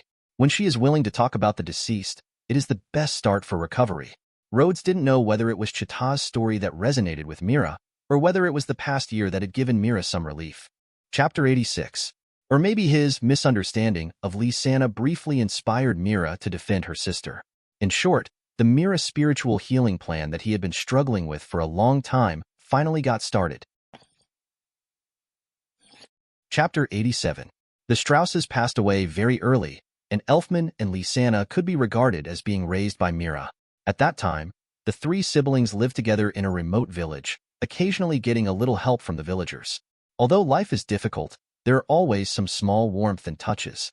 When Mira talked about the poor life at that time, she smiled unconsciously on her face. Even when she talked about being treated harshly by the villagers as a devil, she did not express her dissatisfaction with the villagers. She was more talking about how Lysana spoke for her at that time.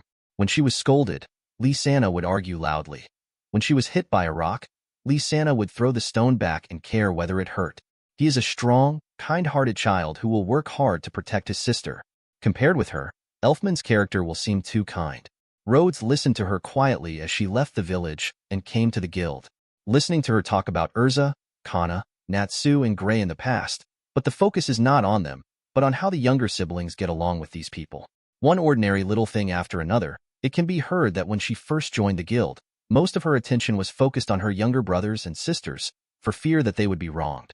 Although it turned out later that there was no need to worry about that in a guild. but I ruined it all with my own hands. I was the one who killed Lysana, and I was the one who caused Elfman to be trapped in infinite guilt and self-blame. The warm and beautiful memories came to an abrupt end at this moment. Mira held her forehead with one hand and tears fell down. If I had not accepted that mission, if I had been as cautious as you at that time, if... Mira briefly supported Rhodes' shoulders and quickly sat upright. In fact, you can borrow them at any time. Rhodes silently took out a few tissues and stuffed them into her hands. I don't blame Elfman at all, but I just can't forgive myself. Just now I was talking about Lysana's kindness and Elfman's kindness. Your family's heartfelt kindness is clearly of the same origin. After she choked and wiped away her tears, Rhodes said, "You did your best that day, right? Before hurting Lysana, was Elfman trying to contend with the Beast King's consciousness? Did Lysana feel afraid or regretful when she did that?" The answer to such a question is obvious, and so is Rhodes' meaning. At that time, the three of them had done everything they could. Punishing yourself with guilt, self-blame, and regret will neither change what has happened nor make the future better. So, try to forgive yourself. I understand, thank you. Mira put on her usual smile. I feel much better. This is a lie. In order not to let the good intentions go to waste, in order not to worry the people around me, like Lysana, whom she always praised, she is also a kind person who thinks about others. That's good. Rhodes didn't want to expose her. How could the knot in my heart be solved with just one conversation? The progress this time has been quite gratifying. At least she is willing to talk to him about Lysana. Mira reached for the coffee cup, but Rhodes snatched it away. She looked at Rhodes doubtfully. Rhodes pushed his coffee over. You have suffered enough. Let's get something sweet. When Mira was wondering whether she should drink it, Rod had already taken a sip of her coffee. Well, I feel a little bit of the pain you have experienced. Next. Rhodes put down the cup. Add sugar, add sugar. Mira took a sip of his coffee. It was sweet. There was a hint of disgust in her smile. Too much sugar. Rhodes said matter-of-factly, I like sweet things. So. Mira put down the coffee cup gently. Since you have to add sugar to my coffee, what is the meaning of the special exchange? The meaning is the process of sweetening it.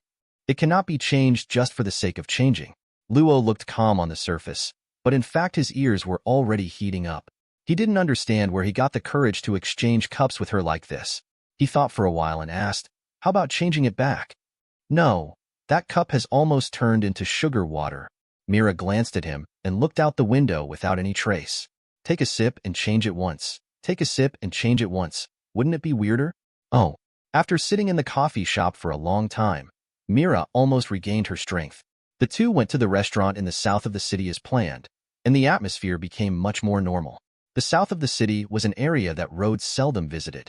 Mira introduced him which shops were high quality and low priced, and whose boss only liked to offer discounts to beauties. It's too much to look at other people's food choices. Rhodes said, so, can I ask you to buy things for me in the future? Okay, how about wearing something sexy? Then forget it. It feels like it's too much trouble. Rhodes thought for a moment and then said, why don't you teach me the magic of transformation? I'll turn into Jenny and go shopping. Myra's eyes curled up. Okay, Rhodes is too bad. Rhodes shook his head. We know it's bad, but we still agree. Let's be mutual. Sleshaludo Restaurant is located near Magnolia South Exit Park. The name is a bit difficult to pronounce, but regular guests like to call it the threshold or beginning. It means that when you come here, you can step into the threshold of happiness or get the beginning of a beautiful love. The president didn't tell Rhodes this. He only found out about it himself. As for whether Mira knew it, he didn't know. Anyway, he didn't refuse. Ah, it's a very lively restaurant. Moreover, most of the people coming in and out were in pairs. Mira looked at Rhodes. Why did you choose this one? Because the meaning is good. You definitely can't say that, so Rhodes chose to pass the blame. It was recommended by the president. He said the chefs here are very good. Mira asked with a smile. Is that so? Of course, I'm sure every word is accurate. Rhodes raised a hand. The president said this place is very good. The president is the one who takes the blame for everyone at critical moments. I, Luo, usually don't get into trouble, so it won't be a big problem if I throw the blame away. Mira nodded. Zzjuji is a good word, but it doesn't seem to be true. But there must be a reason for the president. Well, I need to restrict the president's drinking when I go back. Ask for the review letter again. He also had to write down the guild mission statistics for last month. Welcome. We made an appointment. This way, please. Rod and Mira walked into the restaurant among the young couples and walked to their reserved seats. The menu here is the same as in the guild, with a variety of dishes. Rhodes looked at Mira and flipped through the front ones with some regret. Sweet couple's meal for two, Forever Tie's meal for two, and other attractive-looking packages. I ordered two of my favorites, one that might suit Mira's taste, and then asked her opinion. There should be another chapter tonight. You can read more daily new novels on fictionzone.net. Both sites share the same login details, so you don't need to sign up. Again. Chapter 88. The president did not lie. The food in this restaurant really tastes good and the atmosphere is great. There are indeed many beauties here. Although most of them have male companions, it doesn't matter if they come here once in a while to indulge their eyes like the president does. As long as you're not afraid of getting beaten. Rhodes could ensure that he did not look around while eating, because as long as he occasionally looked up at the person in front of him, he would be very satisfied. Today, Mira wore a long black dress with no special decoration except for a ribbon tied around her neck. The hairstyle is the same as usual, except that the small rubber band that ties the hair is black that matches the clothes. Simple, but beautiful. Mira suddenly stopped, wiped the corners of her mouth with a napkin, and asked, "Does my eating look bad?" Rhodes said, "No, it's normal." "Why do you ask?" For a moment I couldn't think of any words to use to describe eating. She took out a small mirror from her handbag. Because Rod kept looking up, I thought there was something on his face. "Is it possible that I just look at you because I want to?" Rhodes thought for a moment and said, "Because you've always had this hairstyle except for wearing a hat. I wonder what it would look like if you let your bangs down." Mira blinked, took off the small rubber band on the top of her head, placed her bangs in front of her forehead, and gently combed them out a few times. She looked in the mirror to see if there was anything wrong, then raised her head. "Is that so? Last time I just had a glimpse and thought it would look good when I put it down. This time, the feeling of taking a closer look can be described as amazing. It's so beautiful. I want to ask Lidas to draw it exactly as it is, but he might not be able to do it." Rhodes had to wonder if the hairstyle she usually wore was to seal her high appearance. Although it is also very beautiful. "Ah, that's too exaggerated." Mira tied her hair back in a panic, and Rhodes felt regretful. The lunch ended in a good atmosphere, and Rod was ready to get up and pay the bill. "Wait a minute," Mira called to him. "What's wrong?" "That one seems to be Loki." "Loki?" Rhodes wanted to say why he would meet someone he knew every time he went out, but after thinking about it carefully, it made sense. Is it normal to meet Loki in a place like this? Mira looked at him faintly, and you knew it was this kind of place. Rhodes didn't feel guilty at all. "I didn't know about this kind of place until I came here. I could guess without looking back that this guy brought two more girls with him." Mira denied. "No, the third one just came." She seemed a little excited as she spoke. Myra's strongest magic might not be the soul of Satan, but the soul of gossip. "Three? Isn't that sure a field?" Rhodes also became excited. "Is this kid going to overturn? Lend me the small mirror quickly." "Why use a mirror? When he sees me, he will run away, and then the excitement will stop. Come on, come on." Rhodes even took a seat inside and patted the vacant seat. "You come too, let's get together." As expected, Mira was also worried that Loki would run away, so she quietly lurked next to Rhodes and took out the small mirror just now. The two of them got together and took a peek openly. "I saw a girl sitting next to Loki and another girl sitting opposite. They seem to be competing to feed Loki just now. This enviable be asterisk asterisk asterisk asterisk asterisk D. The highlight is that the third girl passed by outside and barged in when she saw Rocky dating someone else. Angry and sad, she asked Loki whether his love for her was false or something like that. Rhodes secretly regretted that this girl was too gentle, so why didn't she slap him on the spot? However, Loki pushed up his glasses and expressed his love sincerely. The girl's anger actually subsided immediately, and she hugged his arm affectionately. This aroused the dissatisfaction of the other two girls, and the three girls were about to quarrel. Loki whispered something into each girl's ear, and the two girls who came first turned red and trotted away with smiles on their faces. Rhodes was stunned. How did he do it? Mira shook her head slightly. "I don't know. Loki is definitely the strongest in the guild in this regard. Light travels in straight lines. The small mirror is not like a mobile phone. The angle from which you can see Loki is limited. Two people have to get very close to see it together." It was so close that Rhodes could smell the fragrance of Myra's hair. So close that Myra's hair could sweep across Rhodes' cheeks when she shook her head gently. Although I didn't see the Shura field I wanted to see, it was not a loss for Rod. "Mira thinks this is very interesting." which is not a bad thing. The next day, in the backyard of the guild, Mira carefully explained the receiving magic word by word. The most important thing in receiving magic is proficiency or control. You must be able to use each of your forms with ease. After talking about it yesterday, Mira no longer had any objection to Rhodes learning to absorb magic. Then Mira became Teacher Mira again. As for the original instructors, Mr. Makarov, the 10 great holy wizards, and the third-generation president of Fairy Tale, Mira was rushed to write a report. The old man couldn't figure out why Mira suddenly became fierce and ordered him to stop drinking. There is a big problem. The magic power consumption of receiving magic is much greater than that of summoning. I can't practice for too long every day.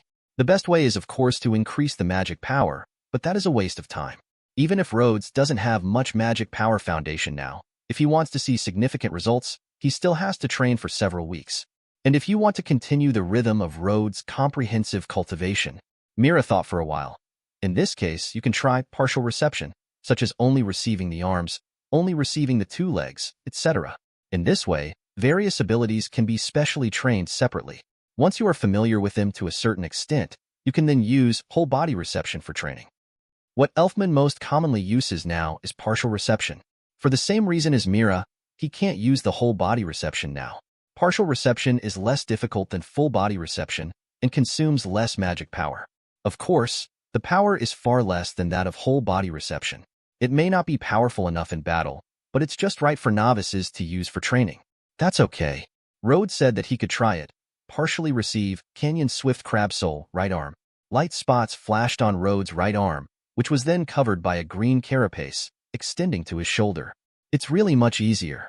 He moved his right arm, and his strength increased significantly. And the effect just now? I felt like I was Iron Man. Rhodes stretched out his left arm and took it in again. The green carapace extended from his arm to his chest. The magic control is not precise enough, but I have just started to learn it. You can use the whole body reception and partial reception as you like. Rhodes, you are really strong. Mira was a little impressed. She was worried because her arms couldn't change back. Rhodes smiled. He didn't think he was powerful. The rapid progress is most likely due to the fact that the wild monsters completely obey his orders. Chapter 88. He does not need to engage in a battle of will or soul like other receiving magic users. Therefore, he can use this power from wild monsters much more easily than others can receive magic. Rhodes practiced for a while, and Mira explained to him some tips she had summarized. He also corrected Rhodes' unnecessary movements in battle bit by bit based on his own experience. Mira, there is a mission here that I want to take on. Come right away. Rhodes was allowed to practice by himself until someone came to disturb him.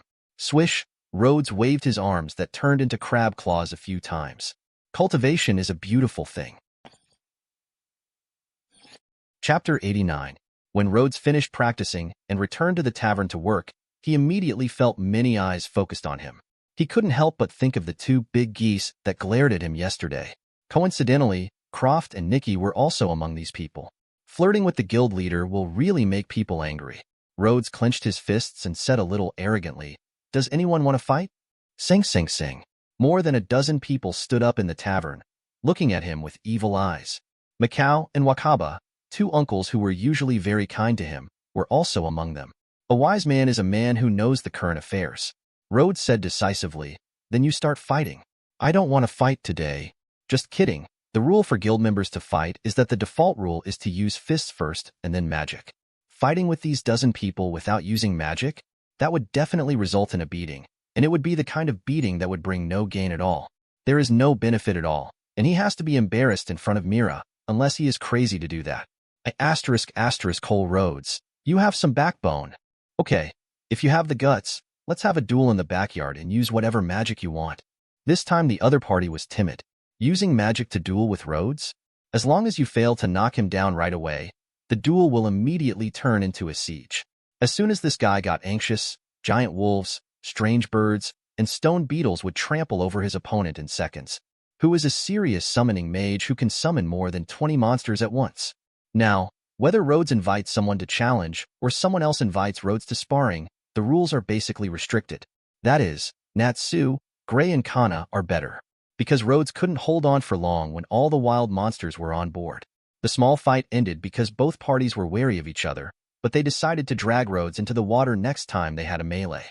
Rhodes decided to be careful when walking at night in the future. Mira seems a little busy. There are a lot of people who want to take on the task today. It's probably because I'm short of money at the beginning of the month, or I want to work a little harder in the first half of the month, and then be a salty fish in the middle to the end of the month. There are more than 100 members of Fairy Tail, and about half of them live this way.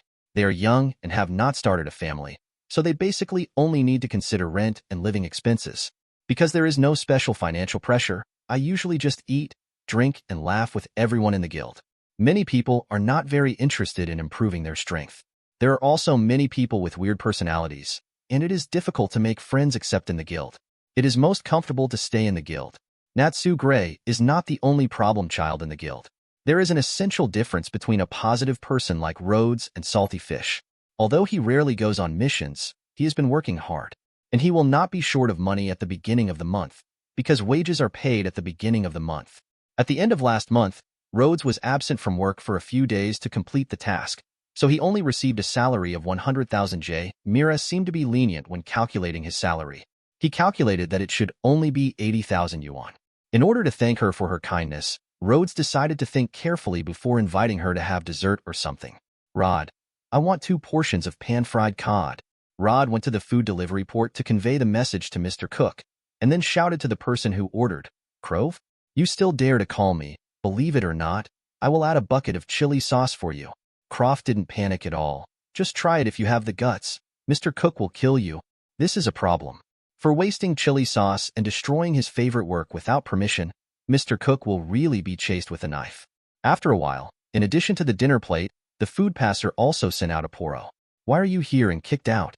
Rhodes picked up Worm and felt that the little guy had become heavier again. Snoring. Worm seemed very happy, and the pair of little horns on his head moved. It jumped out of Rod's arms and ran back to the food delivery port. It hooked its little paw inside and pulled out a basketball-sized cloth bag. Worm opened the bag and showed the contents to Rhodes. Is this poro delicacy? Rhodes looked at the biscuit-like food in the bag in surprise. Has it been developed successfully? Hulyulu Worm nodded and shook his head. It is a round little furry ball, and it is really hard to make such complicated movements. Is that part of the success? Rhodes thought for a moment. The poro delicacy version. Snort. Worm held out a biscuit as big as a plate and handed it to Rhodes, gesturing for him to have a taste. Rhodes hesitated. It seemed that Mr. Cook had said that he wanted to make this thing into a guild specialty snack. Just try it. He broke off a small piece and stuffed it into Worm's mouth and said grandly, Poro delicacies, Poro eats first. Dirty human beings take advantage of cute Poro just because they are worried that it will not taste good. Rhodes observed Worm's expression. It was very good. It shouldn't be bitter, spicy, or any other strange taste. Seeing Worm's happy look, he felt a lot of guilt in his heart and decided not to let Worm help clean under the bed next time. The Poro delicacy is as soft and sweet as a chiffon cake and tastes good as a snack. The effect is not clear, but judging from Worm's recent increase in size, it should be helpful to its growth. This research funding is not in vain. Did he grow up eating Poro delicacies, or did he gain weight naturally after spending too much time in the kitchen? In mid-September, autumn gradually begins in Magnolia. Since the beginning of the month, there have been 2 light rains, which have almost completely dissipated the heat of midsummer. Rhodes took Worm out, feeling the coolness of the morning, and felt more and more that his decision to prepare autumn and winter clothes in advance was the right one. Recently, an advertisement in the weekly Sociala recommended many new styles of autumn clothes, and clothing stores in the city also tended to increase prices. Rhodes decided to go shopping after get-off work today and choose some clothes that were out of date. As for men's clothing, where will it be if it becomes outdated again? Choose some simple and elegant styles, avoid those strange colors and patterns, and basically you will not get into trouble. The disadvantage is that the clothes duplication check rate is a bit high. This is not a problem. You can stamp the coat of arms on the guild after buying the clothes. As long as the color, position, and size of the coat of arms are changed, the same style of clothes can look different. Moreover, Mira is in charge of the seal, and you can also refer to her opinions when designing. Luo's straight male thinking. Putting all the effort into matching clothes is just for a specific person. Just ask her to design it to look pleasing to her eyes, and the plan will work. In addition to solving the trivial matters in life, he also naturally did not fall behind in spiritual practice. Chapter 89. The swift crab form that can receive magic has already gained good proficiency, and Rhodes is preparing to receive the next wild monster. In addition, The summoning magic has also made new progress. A new area in the canyon has been lit up, and today he will try to summon it and take a look. As for the number of people in the guild, I haven't found any precise figures anywhere, but during the Civil War Bigusro said there were about 100 people present, see illustration above. At that time, it was Fairy Tail's biggest event every year, the Harvest Festival, and the crowd should be relatively complete. Considering that there may be a few who really can't come back, it's not a big problem to say that there are more than 100 people. Chapter 90. I am the one who connects the two worlds. In order for the first summons to go smoothly, Rhodes rarely recited a complete chanting spell. Crimson Mark Tree Monster. When Rhodes read out the name of the wild monster, a red light glowed on the ground, and the wild monster's body quickly grew out of the ground like a tree. Its limbs are like thick tree trunks, and its feet have red claws. There is a red ball of light on its back, with several green leaves growing around it. The entire wild monster is almost the same size as a small house, and it looks tall and ferocious when viewed up close. Crimson Mark Tree Monster, commonly known as Red Buff, Red Tyrant, etc. Compared with the three wolves and others, it is a relatively strong wild monster. And because it can provide good buffs to the killer, it has a relatively high strategic status. As for the effect after summoning, first of all, its size and appearance are quite oppressive.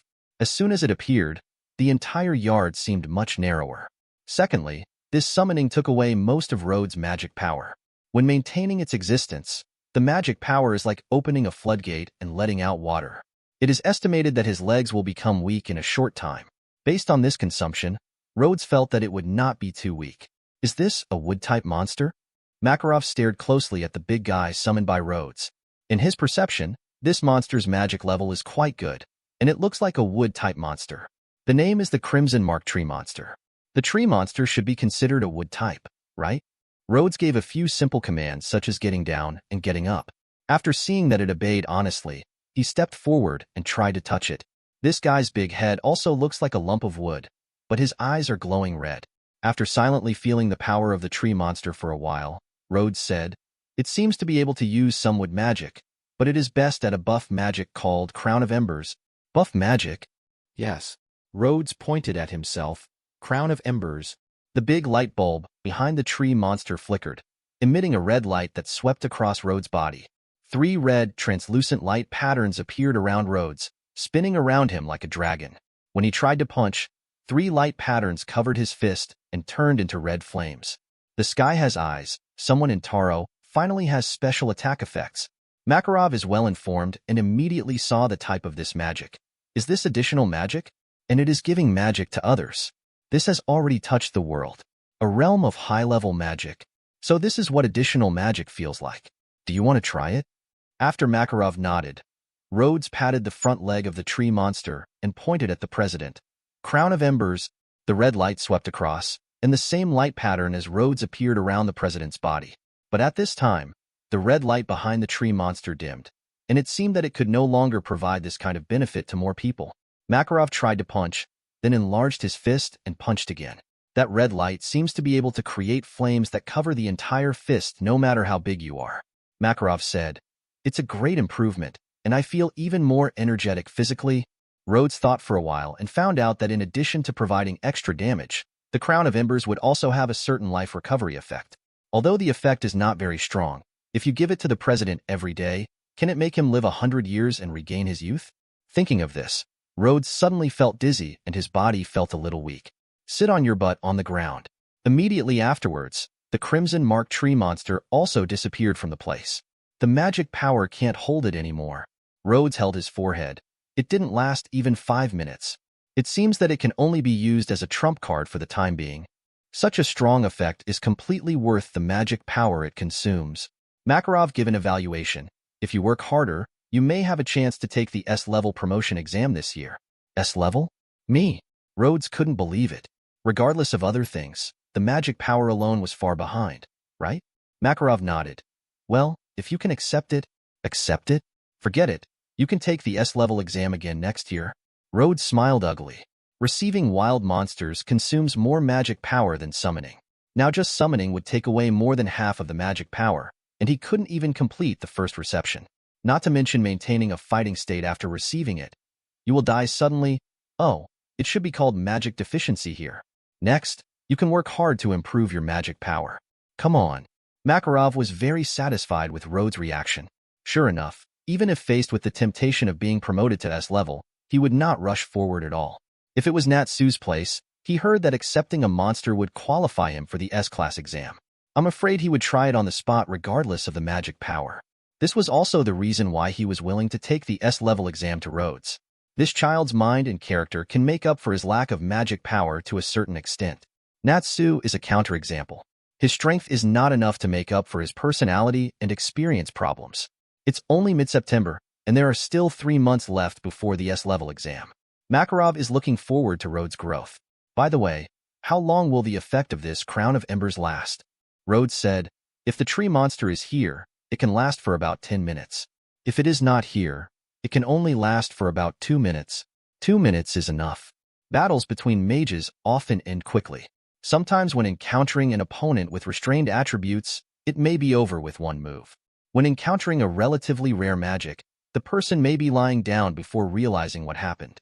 It is rare to develop into a long-lasting combat situation, which is often a war, or a situation where opponents who are familiar enough deal with each other. Looking at it this way, a powerful buff that lasts for several minutes is quite important. Makarov returned to the tavern with the red light satisfied. This kid Rhodes has great potential. It's just that Rhodes himself was not satisfied. After summoning a tree monster, the power ran out in a few minutes. If he couldn't win the battle quickly, wouldn't it be over?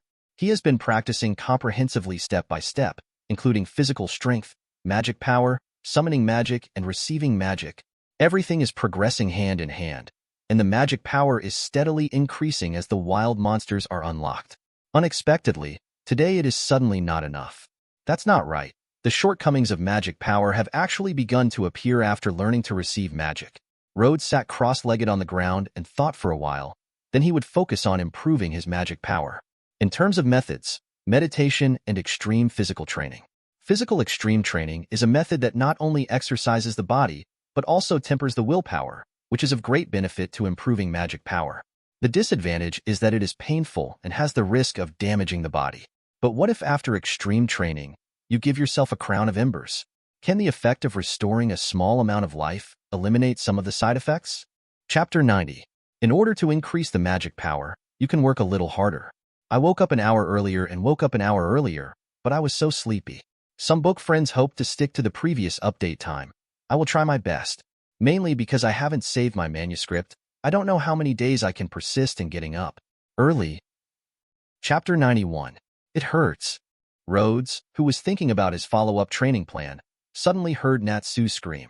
Why does it hurt so much for the old man to hit someone today?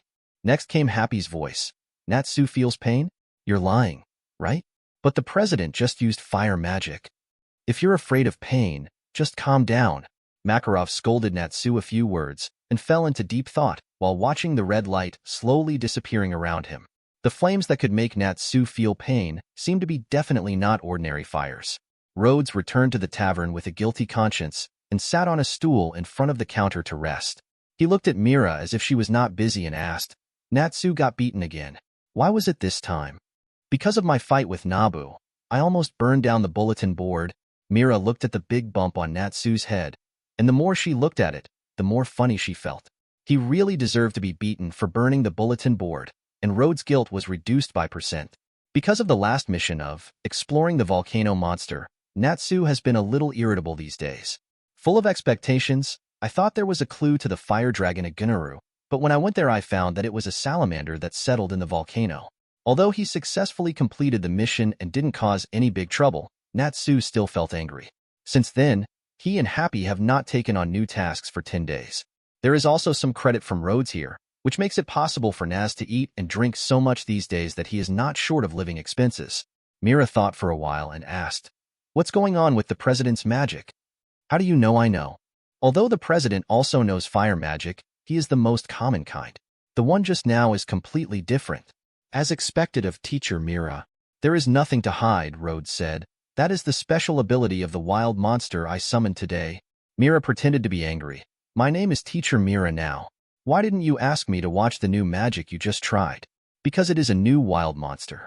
Although all wild monsters so far have forbidden me, The new wild monster does not rule out the possibility of going berserk. Not only did he summon new wild monsters, but Rhodes also didn't plan to look for her when receiving new wild monsters. Unless she can regain her S level. If he loses control and hurts her, Rhodes will regret it to death. It's just that I'm embarrassed to have troubled the president all the time. I'll invite the president to a drink later. Oh, the president has been restricted from drinking by Mira recently, so forget it. Heartless Rhodes. It feels weird for you to use orders and prohibitions here. Mira thought for a while, but couldn't think of an alternative word immediately. She smiled bitterly and said, I'm so hurt by you that I almost can't speak anymore. Rhodes patted his chest. It doesn't matter. I will teach you common language from now on. It is my responsibility.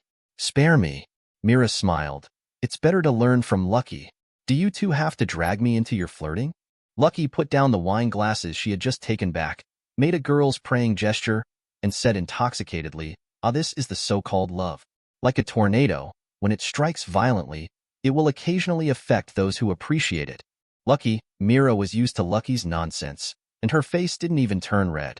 Rhodes remained calm, and just wanted to tell her to speak more if she could speak. By the way, Sister Mira, what's wrong with Erza today? She seems to be very lethargic. Lucky pointed to a corner of the guild. Rhodes asked in confusion, is Erza in the guild? If Erza was there, how could Natsu dare to jump like that, and the guild leader needed to suppress it? Rhodes looked in the direction Lucky was pointing in confusion. Erza was seen with her head lowered, looking like she was staring at the table, with her long crimson hair falling down from both sides. She was completely motionless, without energy at all, and exuded an aura of decay. Staring at her for a few seconds, one may even feel that this person has faded and turned gray.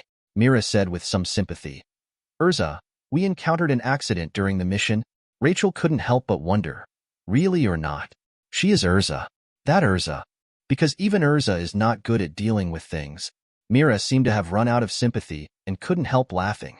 Then she said a little embarrassedly, but wouldn't it be bad to talk about this kind of thing? Rhodes looked at her expression. You clearly meant what you wanted to say. At this time, as long as you say I promise not to tell others, then, sure enough, Lucky knew how to gossip and immediately took Myra's hand. It won't matter if you just tell us. I promise not to talk nonsense. She glanced at Rhodes again. Rhodes never liked to participate in this kind of gossip, so he said sternly, I promise too. As long as you don't tell anyone, it doesn't count as gossip.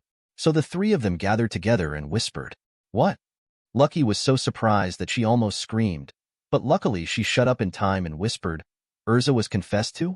Rhodes was concerned about whether Erza was responsible for the murder. How is that person? Is he still alive? Lucky said, Hey, should I ask who that person is? That person. Mira protracted her voice slightly to whet her appetite. It's Mr. One Night from the Cyan Pegasus. It's the handsome Cyan Pegasus. Lucky's envious voice stopped suddenly, and she asked with some horror, One Night?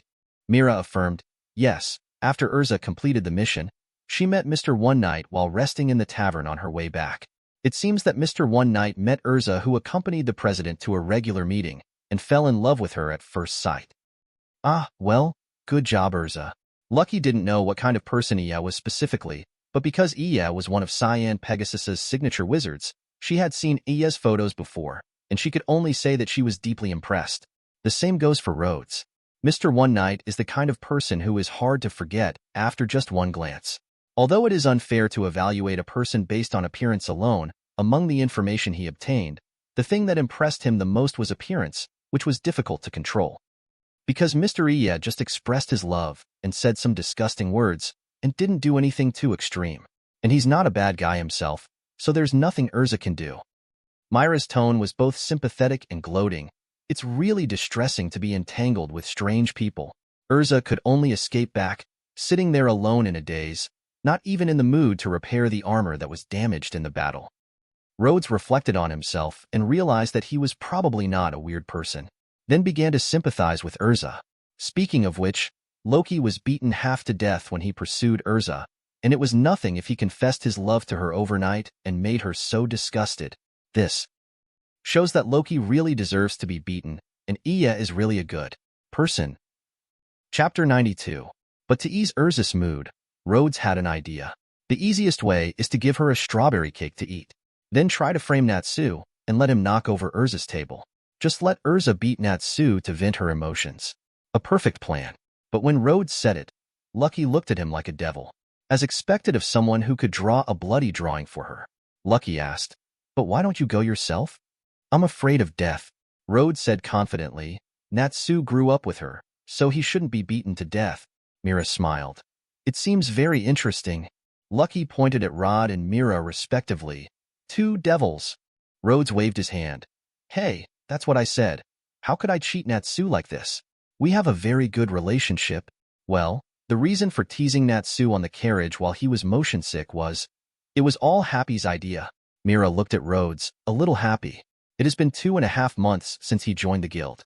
From being reserved and unfamiliar at the beginning, to now I care about my colleagues and occasionally think of bad ideas. Mira could feel that Rhodes was slowly integrating into the guild and getting closer to everyone. Very nice. If Natsu is not allowed to go, who would be a suitable replacement? Mira asked with a smile. How about Elfman? Lucky was shocked. Are you really his sister? Rhodes had the idea to practice with Elfman when he had time. Elfman also uses magic reception. Although he has some psychological problems, he still has good combat effectiveness. And, anyway, it is quite necessary from various aspects. Suddenly a familiar voice sounded. "Hey, Mira, Rod, and Lucky, everyone is here." "Warren." Mira smiled. "Long time no see." Lucky thought for a while. "It feels like you haven't been around for a long time. Are you not short of money at all?"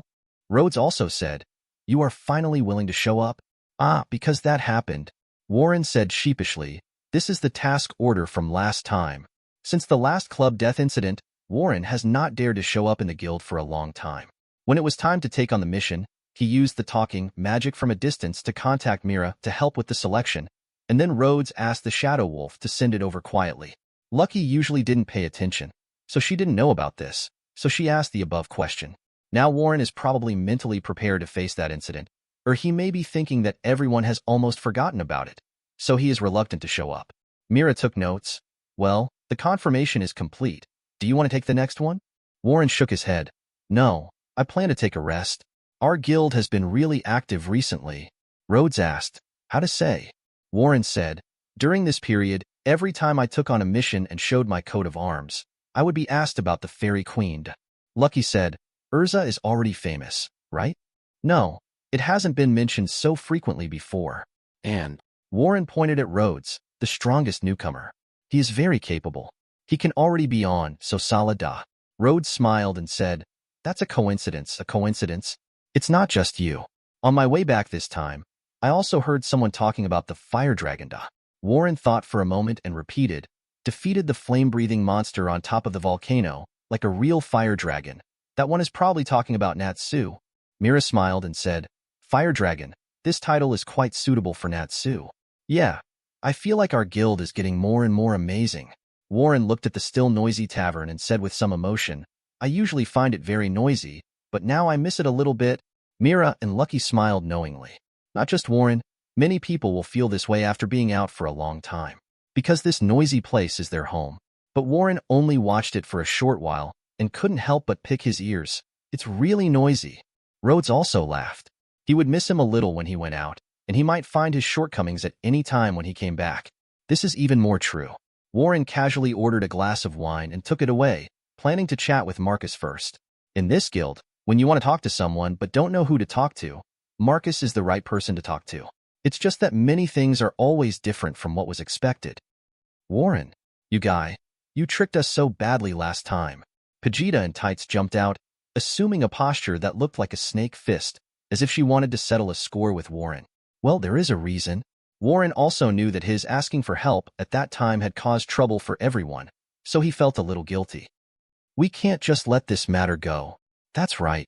Immediately several more people stood up to support. It is not necessary to say how angry they were, but they still felt unwilling to let it pass like this. "It was my fault last time, and I apologize to everyone. But..." Warren looked at the cherry-haired guy who was shouting the loudest. "But Natsu, you weren't here last time, so why were you shouting the loudest?" "Ahahaha." Natsu laughed, punching his right fist into the palm of his left hand. "Why are you talking so much? Let's fight first." That's what he said, but Natsu wasn't the first to take action. "That's right, man. Why did you hit me?" In fact, Elfman just punched casually while shouting slogans without paying attention to who he hit. Anyway, the war started like this, and a group of people got involved, but Warren didn't get the focus. Wine bottles, tables, and chairs were flying around, and Rhodes knocked back a wine bottle that flew towards Mira. Lucky raised her dinner plate to block a cup flying towards her and complained, "Isn't it too obvious to be biased?" No, how could it be? Rhodes denied flatly, "You know I haven't learned magic for a long time, and I'm not good at fighting at all. Being able to block one is my limit. Only a ghost believes you." Lucky rolled her eyes. "I've never seen you hit by these things once." Rhodes said, "That's because I hid far away and was always on guard. Mira just happens to be within our defense range, and Lucky is too far away." The fight continued until a wine bottle hit the dazed Erza on the head, and Natsu was knocked away and knocked over the table in front of her. "AI? Erza, so you were here, ha ha ha." Natsu began to sweat on his forehead. "Natsu." Erza's fist landed on Natsu's head with a bang, bringing him to a baby-like sleep. "And you." This time Erza did not stop them with words. Instead, after everyone was lying on the ground, a long sword appeared in his hand. "Come on, if you want to fight, just come over." Happy raised his hand weakly on the side. "Love, it has been completely destroyed." Mira covered her mouth with one hand and said with a smile, "Ah la la, I seem to have regained my energy. Well, I'm going to the library." Rhodes chose to run away. Just now we were jokingly discussing who should anger Erza, but in Fairy Tail, they don't have to worry about this kind of thing. Natsu's title is Salamander, which means salamander, etc., not the Kaido, fire dragon, that he usually calls Kalia's Iron Fist. This title Natsu himself didn't know at first. "I don't know. I only learned about it after the fake fire dragon incident." Erza also said that she didn't know who called the title Fairy Queen. She probably had never heard of this title at the beginning. Chapter 92. Rhodes gave it to herself through some strange combination of circumstances. There are only a few people who claim the title of the strongest newcomer. You can read more daily new novels on fictionzone.net. Both sites share the same login details, so you don't need to sign up again. Chapter 93. But not near Fairy Tail Guild, but near his last mission location. The people of Magnolia were the last to hear this name. It was probably late September before the news came, and it had already spread beyond recognition. Probably only when Natsu causes something big next time will new rumors come out, so let's correct them slowly. But even so, it still made Fairy Tail more famous. Ogu City, the ruler of ghosts. What a fire dragon. We'll see. We don't need two dragons in this sky. Gajiel, the Iron Dragon Slayer mage who was once impersonated by Rhodes and Mira, said this. Near a little-known small guild. "Mr. Natsu, you are so strong. One day I will be like him and let the name of White Dragon spread throughout the continent." An 11-year-old boy with light yellow hair had such an ideal. A dark red cat followed him. If it's Sting, he can definitely do it. Sting is the strongest. On the other side of the mountain, to the south of the kingdom of Fiori, a little girl with blue hair said with some longing, "Carla, there is a legend of dragons near that guild. Do they know where Grandine is?" The white cat poured cold water on it and said, "Don't think too much. When something spreads so far away, it's no longer the original intention." Woo. The white cat panicked for a while and tried to keep a straight face. "Don't cry so casually, just be a little stronger."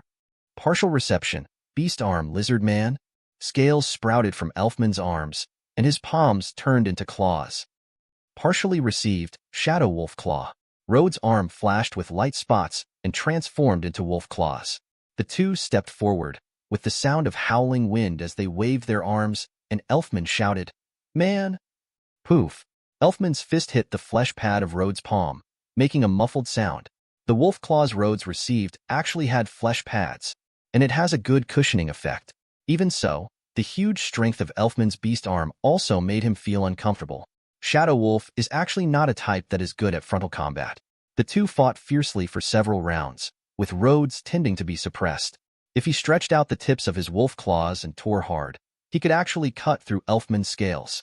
But it's okay to beat your companions to a bruised nose and face, but it's not good to beat them bloody. Rhodes took a few steps back, and the Shadow Wolf arm disappeared. "It seems it will be difficult to defeat you with only partial reception.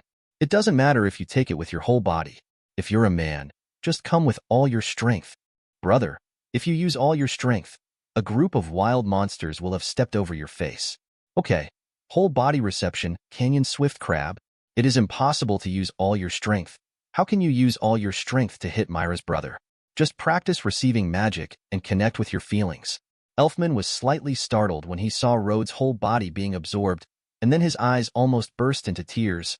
This gesture is so manly. Compared with the furry wolf claws, this set of armor full of mechanical texture probably better captures Elfman's aesthetic. With his eyes shining, he rushed forward to fight Rhodes in close combat. Beast Arm Iron Bowl. Elfman's right arm becomes a metal-like mechanical arm, possessing the strength of an ox and the hardness of metal. Rhodes had a few head-on collisions with him and felt that the carapace was in danger of being shattered. Dude, this is water combat armor and agility suit. He easily dodged Elfman's punch, and his left arm armor turned into a crab claw, firmly clamping Elfman's wrist. Then he grabbed his arm with his right hand, hit his chest with his shoulder, and then used his waist, hip, and arm to throw the big man out. Bang! Elfman fell on his back. If he fell to the ground, he was already defeated. Rhodes felt that his victory was a bit tricky, but as Elfman, he had to win once. Elfman sat up cross-legged and rubbed the back of his head, and said unhappily, "You guy, why do you look like Natsu, Kana, and Jet when you fight? Fighting with Rhodes is like fighting with several people. Sometimes the rhythm of the battle will be disrupted if you are not careful." Haha, I can't help it. Because I don't have enough fighting experience, the fastest way to become stronger is to learn from everyone else when fighting. I haven't had time to form my own style yet. In terms of his own style, Rhodes is best at sneak attacks and sieges. Shadow wolves lurk and sneak attacks, razorbills sneak attacks in the air, stone beetles underground sneak attacks, etc. Then you can't use the tactics used to deal with ghosts at that time on Elfman. Rhodes released the reception magic and stretched out his hand to Elfman, who was sitting on the ground. "Thank you for taking the time to practice with me. There's nothing to thank you for such a small thing. Sister, please ask me for it, and your receiving magic is very useful." Elfman's attitude was good when he took Rhodes' hand and stood up, but when he said this, his expression suddenly changed. "Speaking of which, you learn to receive magic just to get close to your sister, right?" Rhodes shook his head. "No, this is indeed a coincidence. When he planned to learn to receive magic, it was really just because he was strong. But what is a coincidence? A coincidence is fate. Sooner or later, I will call you brother-in-law." Elfman patted the dirt behind him and prepared to leave. "Next time we compete, I will become stronger." Man. Come on. Rhodes also hopes that he can become stronger. The stronger the better. It is best to completely get out of the psychological shadow and use the whole body to absorb. In this way, Myra's knot in her heart will be untangled a lot. After all, this is the person she cares about most now. At this time, Mira appeared from the door, and Elfman stopped. "Sister, have you been watching?" Mira waved her hand. "No, I just arrived. What was the result?" "Oh, a man never loses." "A man." Elfman shouted his catchphrase and entered the tavern. Mira looked at Rhodes. Rhodes smiled and raised his hand. "Yes, I am the man," he said. Elfman couldn't refute, so Mira understood the result. She smiled and said, "Don't be discouraged, Elfman. And Mr. Man, could you help me? We're a little short of staff today." "No problem." The tavern was indeed overcrowded. In addition to more than 20 wine tables, even the few stools in front of the counter were full of people. "Here's a Poro treat." "I want 2 here. And 2 beers." Poro delicacies have officially appeared on the guild's menu. Many people are interested in foods named after that cute little furball. Of course, there was a bit of misunderstanding at first. Everyone thought it was Rhodes, an inhumane guy who stewed worm. After spending the noon busily, Rod, Mira, and the others cleared away the tableware together. He asked, "Why are there so many guests today?" "It seems that there have been more and more guests since the day before yesterday," Mira said a little mysteriously, "because many people have come back from outside, and recently, no one in the guild has taken on tasks that are far away and take a long time. It's like this every year because the one is almost here." Rhodes looked at Mira, although her gesture of leaning forward slightly, raising an index finger, and blinking her eyes was very cute. But this kind of appetizing behavior makes people... Chapter 93. Makes people want to cooperate. Rod asked, "What is that?" Recommended book, Fairy Tale. Simulation starting with Fairy Queen Erza. The author is stuck in his old ways and is an old fairy tale author. The book Fairy Tale, capturing the Fairy Queen Erza at the beginning, is his. one of the few fairy tale fanfics with high-quality standards. Whispering BB. This person writes 10,000 words a day, has a lot of food, and is not as short as a popsicle. The popsicle is not short at all. Chapter 94. Sometimes answering a call well will make people want to talk more. However, the current situation does not require a good connection. Senior Mage Miss Mira explained to newcomer Rhodes, it is a harvest festival. Magnolia holds a harvest festival every October. It is a celebration for everyone in the city. Oh, it's the harvest festival. Rhodes remembered that he and Natsu had attended a celebration specially held in advance for them last month. To sum it up, eat, drink, have fun, dance around the bonfire, and let your joy go. Rhodes asked, is it necessary to ignore the mission for this? Mira said, of course, this is the biggest celebration of the year, celebrating this year's harvest and praying for good luck in the coming year. It is a very important activity for everyone. Rhodes nodded. I seem to understand a little bit. He remembered that many places held harvest festivals in the fall. For the local people, the harvest festival is as important as the Chinese New Year, and it is something that must be well prepared. Mira added, not just an ordinary celebration, we at Fairy Tale, as the only magicians guild in Magnolia, are responsible for holding a magical parade that night. Everyone stayed in the guild to prepare for this parade, which was a large-scale parade well known throughout the Ishgar continent. Even people from nearby villages and towns will come here to see it, and the entire Magnolia will become overcrowded by then. Parade. The consequence of watching too much negative news is that mentioning this word makes Rhodes think of something bad. In fact, the word itself has no tendency. It can mean celebration and commemoration, as well as demonstration and protest. What the guild is responsible for is obviously a celebration and performance in nature, and it has been specially handed over to the Magisters Guild, presumably using magic. Rhodes asked, so what exactly do we need to do? What you need to do specifically is to clear that table quickly. Lucky complained, don't just talk. My stomach is already protesting. Huh, does it take so long for two people to clear a table? Mira said to Lucky. Sorry, I'll be ready soon. Rhodes also quickly said, sorry, I asked too many questions. Lucky put her hands on her hips. Damn it. It felt even more irritating. Rhodes put the tableware on the tray and took it away, while Mira carefully wiped the table clean. After that, it was lunchtime for the tavern staff, and Lucky mentioned the filling of the stomach back. However, eating did not delay them from continuing the topic. The most important thing about the magic parade is the magic performance. It should be gorgeous and unique, showing off the style of our guild. It's best if people can't help but want to join us as soon as they see it. Rhodes thought for a moment. What if he participated in the parade and summoned a lot of wild monsters to run across the street? That doesn't look good either. Unless they are allowed to perform some tricks, such as the shadow wolf crawling into a ring of fire or something like that, it wouldn't be a circus. It seems like there's nothing wrong with me. My magic doesn't seem to have any gorgeous effects. You can't give yourself a crown of embers and then show off the dragon slayer mage who uses fire to inflict pain. Mira said, how is it possible? Summoning so many wild monsters out of thin air is very gorgeous in itself. That's right. Why is it none of your business? Lucky said, there is a major event that you must participate in, and that is the Miss Fairy Tale Beauty Contest. Rhodes looked at her. Me? Beauty pageant? Can it be any more outrageous? Lucky admired his thinking. Who told you to become a contestant? Aren't you going to vote? Sister Mira will participate. Mira stroked her cheek with one hand. Ah, I feel a little shy when Lucky said it so formally. It seems we can look forward to it. Rhodes thought for a while. Hey, Lucky, aren't you going to participate? No, I can't compare to Sister Mira anyway, so there's no point in taking part in the competition. I hate lecherous guys, and it would be very uncomfortable to be looked at like that. Lucky waved her hand and said narrowly, and you are still in the mood to care about me. Do you want to participate in the competition? Why don't you tell me what you want to see Sister Mira wear that day? Of course I want to see something.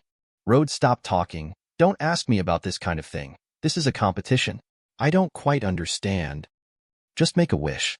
What if Sister Mira agrees? Lucky tried to seduce him. For example, swimsuits, cat ear costumes. Bunny girls, aren't you excited? Even though he couldn't express his heartbeat, Rhodes said sternly, I'm not that kind of person. Mira smiled. It always feels like what you said, Lucky, is something Erza would do. The specific content of the magical parade has not yet been officially decided, so Rhodes' question was in vain. According to Mira, in fact, Many times in the past, the president only ordered people on the day of the parade, and then everyone improvised on the spot. There are also times when arrangements have been made, but emergencies always arise, and we have to make temporary adjustments. Anyway, no matter what we do, everyone will try their best that day and contribute a visual feast every time. A fairly free magic show. This is why Fairy Tail's magical parade is so famous. This also fits the style of Fairy Tail. Time passed day by day while Rhodes was busy. These days, he insists on exercising every time after get off work, until he is so tired that he cannot get up. Then he gritted his teeth and summoned the Crimson Mark Tree monster to give him the aura of the Crown of Embers. There is no way to restore his physical strength, but the health recovery effect of Ember Crown can help him get rid of the damage caused by overexercise. In this way, when he wakes up tomorrow, he will not have the serious sequelae of back pain and leg cramps. However, after entering October, Rhodes' practice plan was temporarily slowed down. According to the general story routine, something big might happen in this kind of large-scale festival, and it is usually necessary to maintain sufficient magic power and physical strength to deal with emergencies. Besides, there has been a large influx of tourists and vendors in Magnolia recently, and there might be a few bad guys mixed in, so we have to be careful. Good morning, Rhodes. You are very energetic today. Brother Goodman, why didn't I see you here 2 days ago? Of course it's for that. Goodman pointed to several large boxes stacked on the first floor. Our whole family has been working overtime these days, and we have finally made so many finished products, and we are just waiting for the Harvest Festival to be done in the past few days. During the celebrations, sales of handicrafts such as wood carvings and weavings should be good. It's been hard enough, so I wish you a prosperous business. Haha, thank you. Goodman hung a bunch of colorful flags outside the store, dug out a bunch of balloons, and was ready to blow them up and hang them up. By the way, will you participate in the magic parade this year? I can't say for sure. I'm still a newcomer who has just joined the guild 3 months ago. I know. He's the strongest newcomer. Even you know about this. It seems that ordinary people also subscribe to Wizard Weekly. Chapter 94. As the Harvest Festival approaches, almost every household, like Goodman, hangs up some decorations such as colorful flags, balloons, and banners, creating a very strong festive atmosphere. The number of pedestrians on the streets has increased visibly, and all kinds of vendors are working hard, preparing to take advantage of this opportunity to make a fortune. Rhodes said goodbye to Goodman and took Worm to the guild. The little guy has grown from the size of a palm to the size of a basketball and is still chubby, running around restlessly at Rhodes' feet. There were so many tempting fragrances in the air that Worm was a little dizzy. So Rhodes decided to throw it into the kitchen to eat at the guild, euphemistically saying that he would cooperate in developing the Poro delicacy version. Chapter 95. The sun was still strong, but it was no longer as scorching as in previous days. There were no clouds in the sky, making the sky look exceptionally blue and high. There is always a cool breeze blowing through, which not only drives the various flags and balloons on the streets, but also makes people feel refreshed. This is probably what the so-called crisp autumn air is all about. The people in the guild are exceptionally complete today. People like Erza, Natsu, and Gray haven't traveled far since their last mission. Erza's best friend Biska and Arzak, who is secretly paying attention to Biska, are also there. Macau and Wakaba are worried about these things, so they don't particularly like missions that are too far away from home. There are also salty fish like Nabu and Marcus who don't like to take on tasks as long as they live a decent life. Plus Levy's Lane Engine team, Honey G's Young Million Dead team, and Loki who usually avoids Rhodes. There are also familiar faces such as Warren, Lita's, and Pajita, all of whom are also there. The staff was so complete that Rhodes was worried whether the guild would be dismantled. It happened that the president went out early in the morning, saying that he wanted to discuss something with the mayor. This situation will last forever, which makes people very uneasy. Finally, I'm back. Kana quickly sat down in front of the counter. Mira, give me a glass of wine. Welcome back, Kana. Mira poured Kana a glass of wine.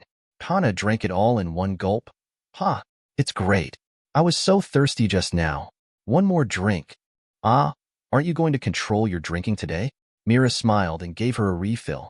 Kana hesitated for a moment and said immediately, because the festival is coming soon. The festival.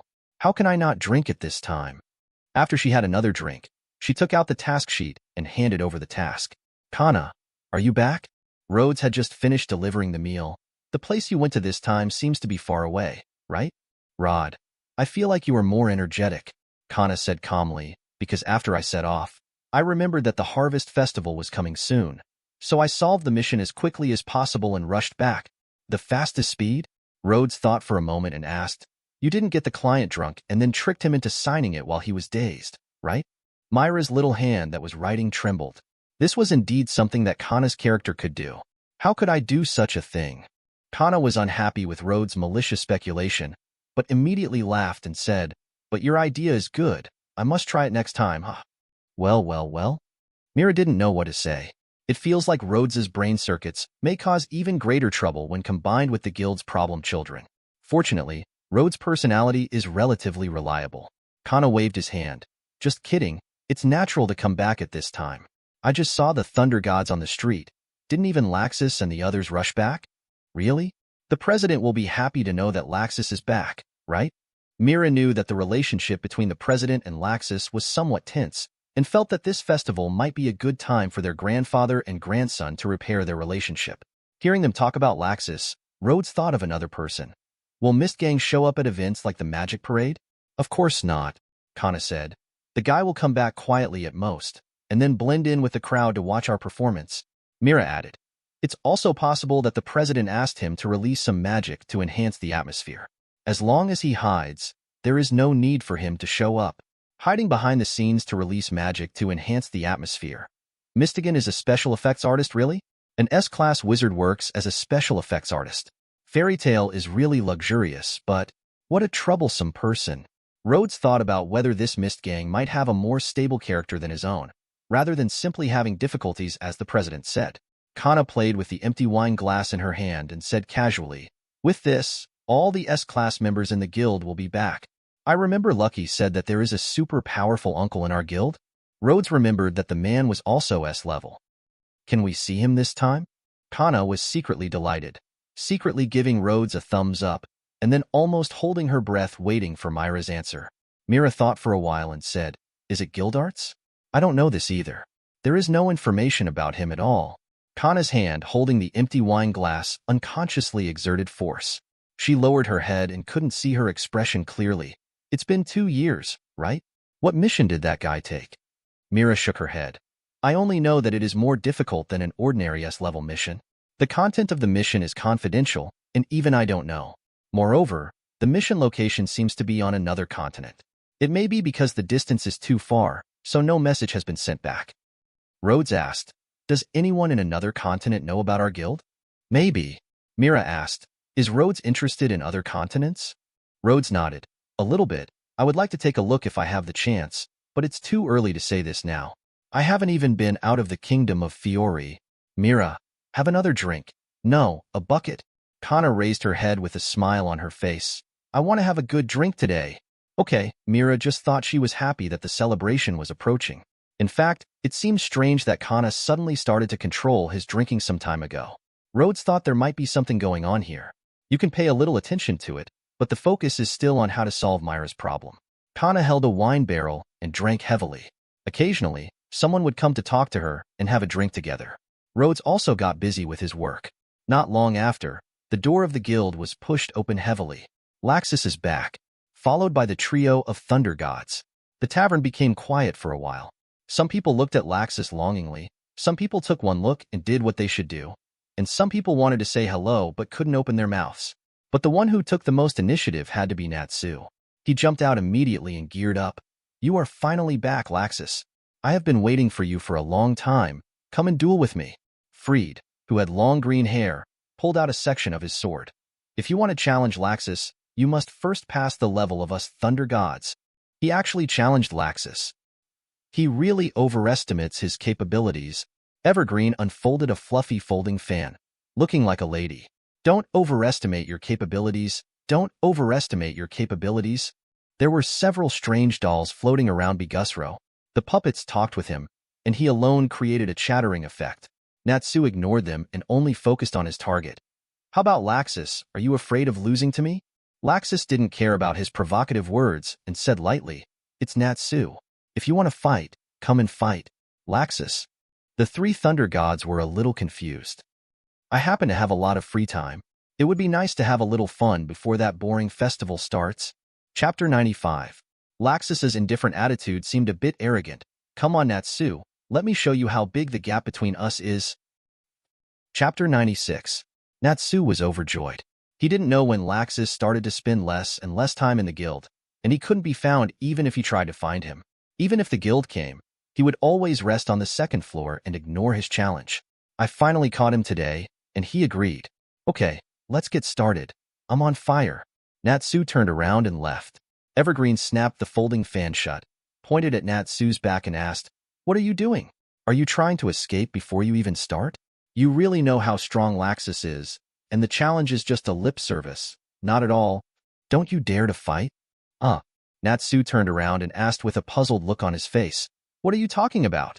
If you want a duel, shouldn't you go to the backyard?" Bigusro asked in confusion. When did the guild have such rules? Several of his little dolls were flying up and down, saying repeatedly, When? Rules, rules. Rhodes pressed his temple. This person is so noisy, and his coat of arms is actually printed on his tongue. Mira said, "That's Bigusro's spirit magic. He will control those puppets to fight. When ordinary people encounter him, they will be knocked down before they can get close. The spirit magic is also used for holding cloth, right?" "Yeah, but Nabu is possessed by animal spirits and Bigusro is possessed by dolls. Although they are the same magic, they have completely different methods of use. Magic is free, and you can choose to use it in the way you like." Rhodes has a little more experience. When he heard the word rules, Fried seemed to have triggered a key word and said with some seriousness, "If there are such rules, then we should also abide by them, because the rules are absolute." However, Natsu just acted subconsciously, but now he became confused and turned to look at the others. "By the way, are there such rules in the guild?" Two voices sounded at the same time.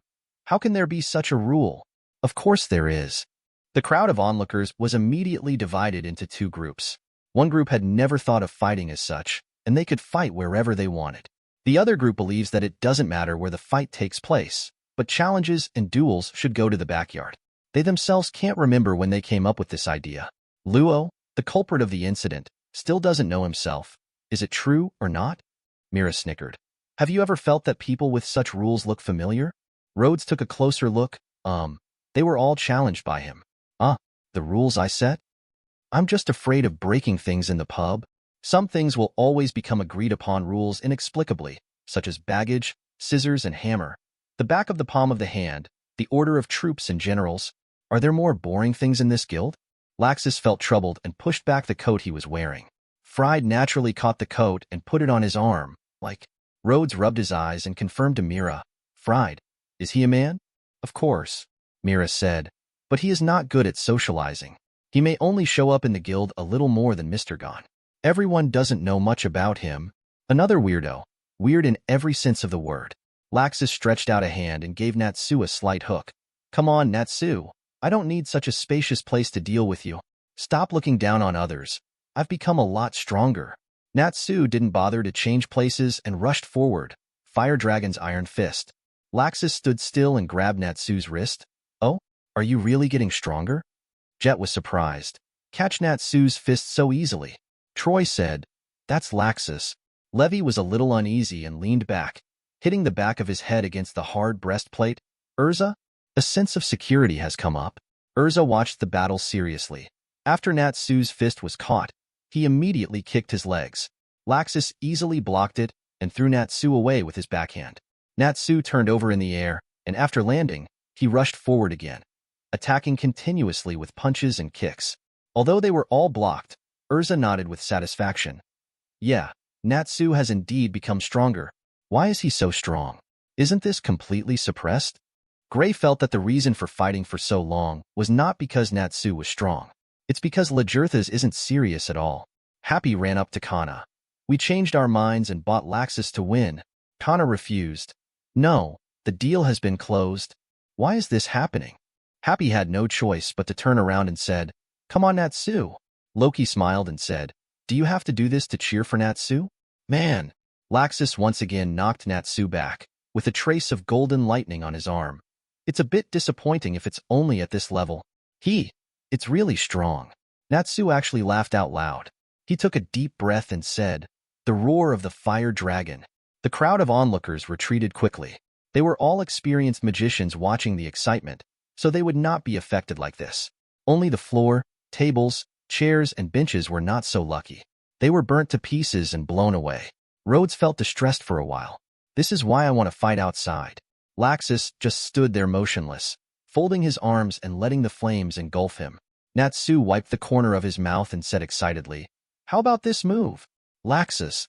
Laxus waved his hand, and the electric light flashed around him, and the flames had disappeared.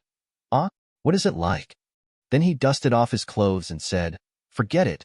I'm tired of it already." A golden thunder and lightning was generated out of thin air, covering Natsu. "Wow!" Natsu screamed. Laxus turned to leave, and Freed was ready to hand over his clothes.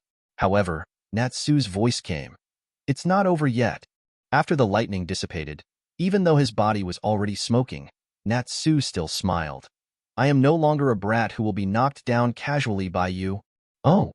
Laxus looked at Natsu, who was rushing towards him, and smiled a bit cruelly. "It seems that he can still move a little bit." Fire dragons, poof. Natsu suffered a heavy blow to his abdomen, followed by his face, chest, and back. The fists and kicks with the lightning light kept falling on Natsu, leaving him unable to fight back. Bang! With the final blow, Natsu fell to the ground. Legasis moved his neck a few times. "You guy, you are only worthy of praise for being able to endure beatings, so you still refuse to admit defeat?" "It's still early." Natsu staggered up again. "It's time for this clinging guy to understand the difference in power."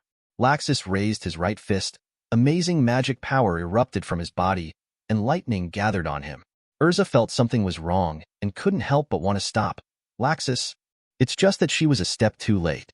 The terrifying lightning shrouded Natsu, and the light was so dazzling that people couldn't see Natsu's figure clearly. Natsu. Happy was frightened this time, with tears hanging from the corners of his eyes. However, Natsu's screams did not last long. Instead, the lightning quickly dimmed and was eventually sucked into Natsu's mouth like water. "What?" Even Laxus couldn't control himself now and showed a surprised expression. Chapter 96. Natsu was overjoyed. He didn't know when Laxus started to spend less and less time in the guild, and he couldn't be found even if he tried to find him. Even if the guild came, he would always rest on the second floor and ignore his challenge. "I finally caught him today, and he agreed." "Okay, let's get started. I'm on fire." Natsu turned around and left. Evergreen snapped the folding fan shut, pointed at Natsu's back and asked, "What are you doing? Are you trying to escape before you even start? You really know how strong Laxus is, and the challenge is just a lip service." "Not at all. Don't you dare to fight." Natsu turned around and asked with a puzzled look on his face, "What are you talking about? If you want a duel, shouldn't you go to the backyard?" Bigusro asked in confusion. When did the guild have such rules? Several of his little dolls were flying up and down, saying repeatedly, When? Rules, rules." Rhodes pressed his temple. "This person is so noisy, and his coat of arms is actually printed on his tongue." Mira said, "That's Bigusro's spirit magic. He will control those puppets to fight. When ordinary people encounter him, they will be knocked down before they can get close. The spirit magic is also used for holding cloth, right?" "Yeah, but Nabu is possessed by animal spirits and Bigusro is possessed by dolls. Although they are the same magic, they have completely different methods of use. Magic is free, and you can choose to use it in the way you like." Rhodes has a little more experience. When he heard the word rules, Fried seemed to have triggered a key word and said with some seriousness, "If there are such rules, then we should also abide by them, because the rules are absolute." However, Natsu just acted subconsciously, but now he became confused and turned to look at the others. "By the way, are there such rules in the guild?" Two voices sounded at the same time. "How can there be such a rule?" "Of course there is." The crowd of onlookers was immediately divided into two groups. One group had never thought of fighting as such, and they could fight wherever they wanted. The other group believes that it doesn't matter where the fight takes place, but challenges and duels should go to the backyard. They themselves can't remember when they came up with this idea. Luo, the culprit of the incident, still doesn't know himself. Is it true or not? Mira snickered. "Have you ever felt that people with such rules look familiar?" Rhodes took a closer look. They were all challenged by him. The rules I set? I'm just afraid of breaking things in the pub. Some things will always become agreed upon rules inexplicably, such as baggage, scissors, and hammer. The back of the palm of the hand, the order of troops and generals. Are there more boring things in this guild? Laxus felt troubled and pushed back the coat he was wearing. Fried naturally caught the coat and put it on his arm, like. Rhodes rubbed his eyes and confirmed to Mira. Fried, is he a man? Of course, Mira said, but he is not good at socializing. He may only show up in the guild a little more than Mr. Gon. Everyone doesn't know much about him. Another weirdo. Weird in every sense of the word. Laxus stretched out a hand and gave Natsu a slight hook. Come on, Natsu. I don't need such a spacious place to deal with you. Stop looking down on others. I've become a lot stronger. Natsu didn't bother to change places and rushed forward, Fire Dragon's iron fist. Laxus stood still and grabbed Natsu's wrist. Oh, are you really getting stronger? Jet was surprised. Catch Natsu's fist so easily. Troy said, that's Laxus. Levi was a little uneasy and leaned back, hitting the back of his head against the hard breastplate. Erza? A sense of security has come up. Erza watched the battle seriously. After Natsu's fist was caught, he immediately kicked his legs. Laxus easily blocked it and threw Natsu away with his backhand. Natsu turned over in the air, and after landing, he rushed forward again, attacking continuously with punches and kicks. Although they were all blocked, Erza nodded with satisfaction. Yeah, Natsu has indeed become stronger. Why is he so strong? Isn't this completely suppressed? Gray felt that the reason for fighting for so long was not because Natsu was strong. It's because Lajerthas isn't serious at all. Happy ran up to Kana. We changed our minds and bought Laxus to win. Kana refused. No, the deal has been closed. Why is this happening? Happy had no choice but to turn around and said, come on, Natsu. Loki smiled and said, do you have to do this to cheer for Natsu? Man. Laxus once again knocked Natsu back, with a trace of golden lightning on his arm. It's a bit disappointing if it's only at this level. It's really strong. Natsu actually laughed out loud. He took a deep breath and said, the roar of the fire dragon. The crowd of onlookers retreated quickly. They were all experienced magicians watching the excitement, so they would not be affected like this. Only the floor, tables, chairs, and benches were not so lucky. They were burnt to pieces and blown away. Rhodes felt distressed for a while. This is why I want to fight outside. Laxus just stood there motionless, folding his arms and letting the flames engulf him. Natsu wiped the corner of his mouth and said excitedly, how about this move? Laxus. Laxus waved his hand, and the electric light flashed around him, and the flames had disappeared. What is it like? Then he dusted off his clothes and said, forget it, I'm tired of it already. A golden thunder and lightning was generated out of thin air, covering Natsu. Wow! Natsu screamed. Laxus turned to leave, and Freed was ready to hand over his clothes. However, Natsu's voice came. It's not over yet. After the lightning dissipated, even though his body was already smoking, Natsu still smiled. I am no longer a brat who will be knocked down casually by you. Oh. Laxus looked at Natsu, who was rushing towards him, and smiled a bit cruelly. It seems that he can still move a little bit. Fire dragons, poof. Natsu suffered a heavy blow to his abdomen, followed by his face, chest, and back. The fists and kicks with the lightning light kept falling on Natsu, leaving him unable to fight back. Bang! With the final blow, Natsu fell to the ground. Legasis moved his neck a few times. You guy, you are only worthy of praise for being able to endure beatings, so you still refuse to admit defeat? It's still early. Natsu staggered up again. It's time for this clinging guy to understand the difference in power. Laxus raised his right fist. Amazing magic power erupted from his body, and lightning gathered on him. Erza felt something was wrong and couldn't help but want to stop. Laxus. It's just that she was a step too late.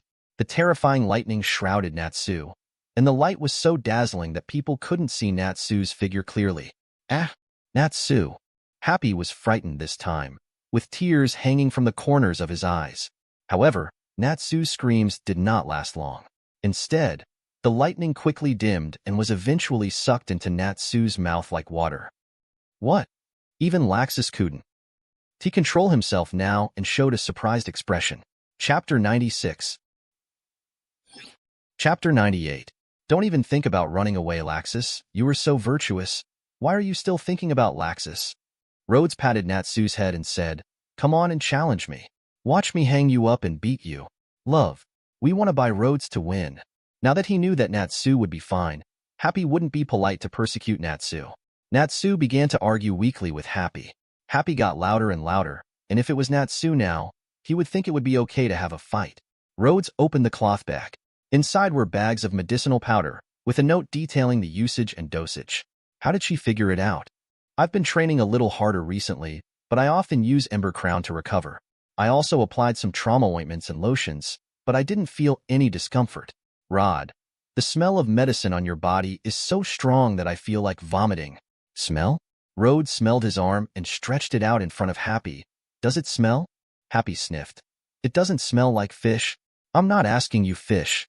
It should be a very light smell. Only Natsu could notice it if he was close. Granny Porliusica could also smell it? Or do you notice that my complexion is wrong? Or my muscles are stiff or something?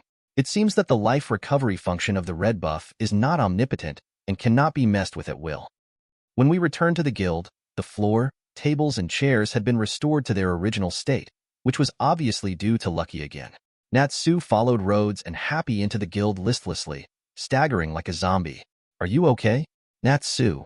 As soon as he entered the guild, there were people who were concerned about Natsu's health, but Natsu turned a deaf ear to them. Happy answered on his behalf. Love. Granny Porliusica said she would be fine if she rested for a few days. Rhodes looked at Natsu without any aim, and just followed him, and then thoughtfully brought him to Erza's table. Erza, I still have to work. Natsu is in your care. Don't worry, leave it to me.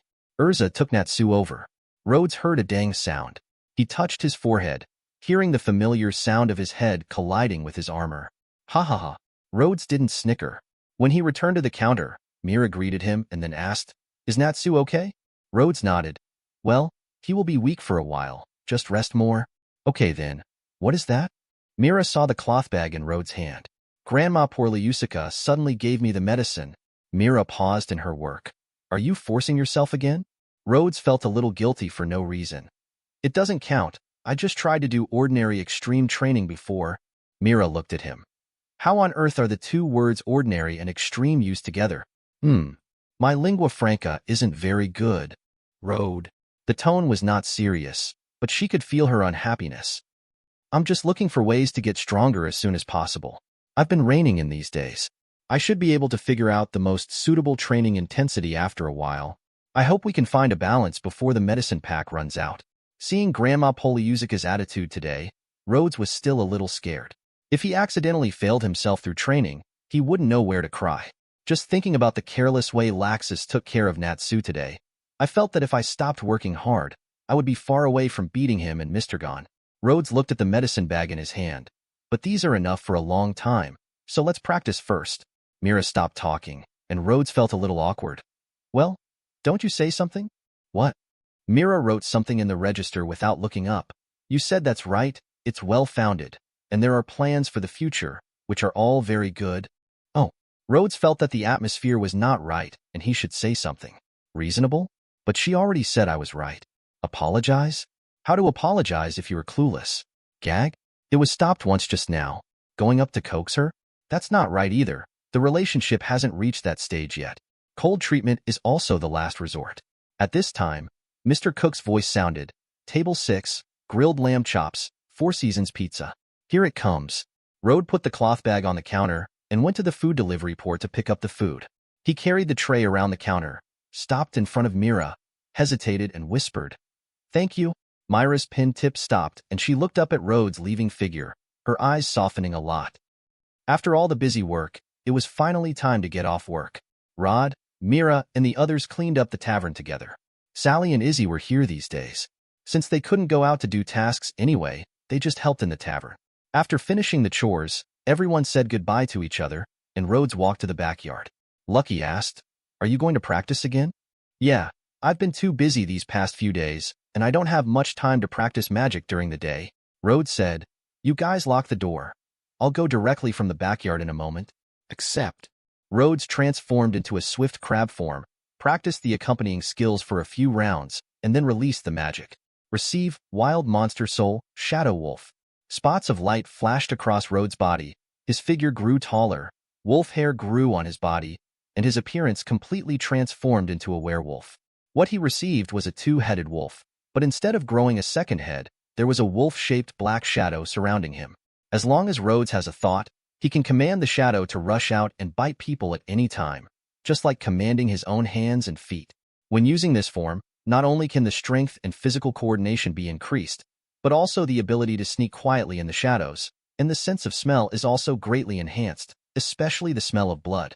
After practicing in the shadow wolf form for a while, Rhodes dispelled the magic and retained enough magic power for the next summons. Then he started intense training using various equipment in the yard. After practicing until his physical strength was almost exhausted, Rhodes simply lay on the ground to catch his breath and summoned a crimson-marked tree monster to give himself a crown of embers. I'm so exhausted. I only made myself suffer when I was full. Determination is determination. Complaint is complaint.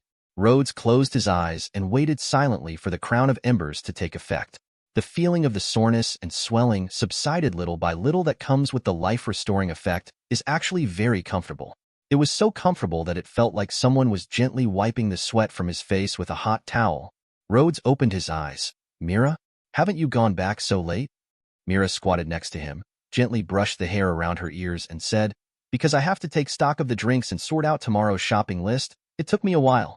I heard your voice in the yard and came over to take a look. Rhodes believed her and came over to take a look. Not only did he prepare towels, but he even mixed the potion for her. It was normal. Mira's hand gradually became stronger. Are you smiling? What? It hurts. It hurts. Rhodes was forced to restrain his smile. I was thinking, wouldn't you advise me to stop? Chapter 99. What reason should I use to stop you from moving forward? Mira put down the towel, pulled Rhodes to sit up, and then applied the mixed potion on him. Rhodes smiled. This scene feels very familiar. Yes, there was a man who was injured all over his body. When he couldn't communicate, he needed help in applying medicine. Now that he is not injured and can communicate again, he still needs help in applying medicine. Rod said, who is this guy? He only causes trouble for others. He's really annoying. Bang. A slap fell on his back. Hiss, Rhodes took a breath. Regardless of whether it hurt or not, just treat it as hurting.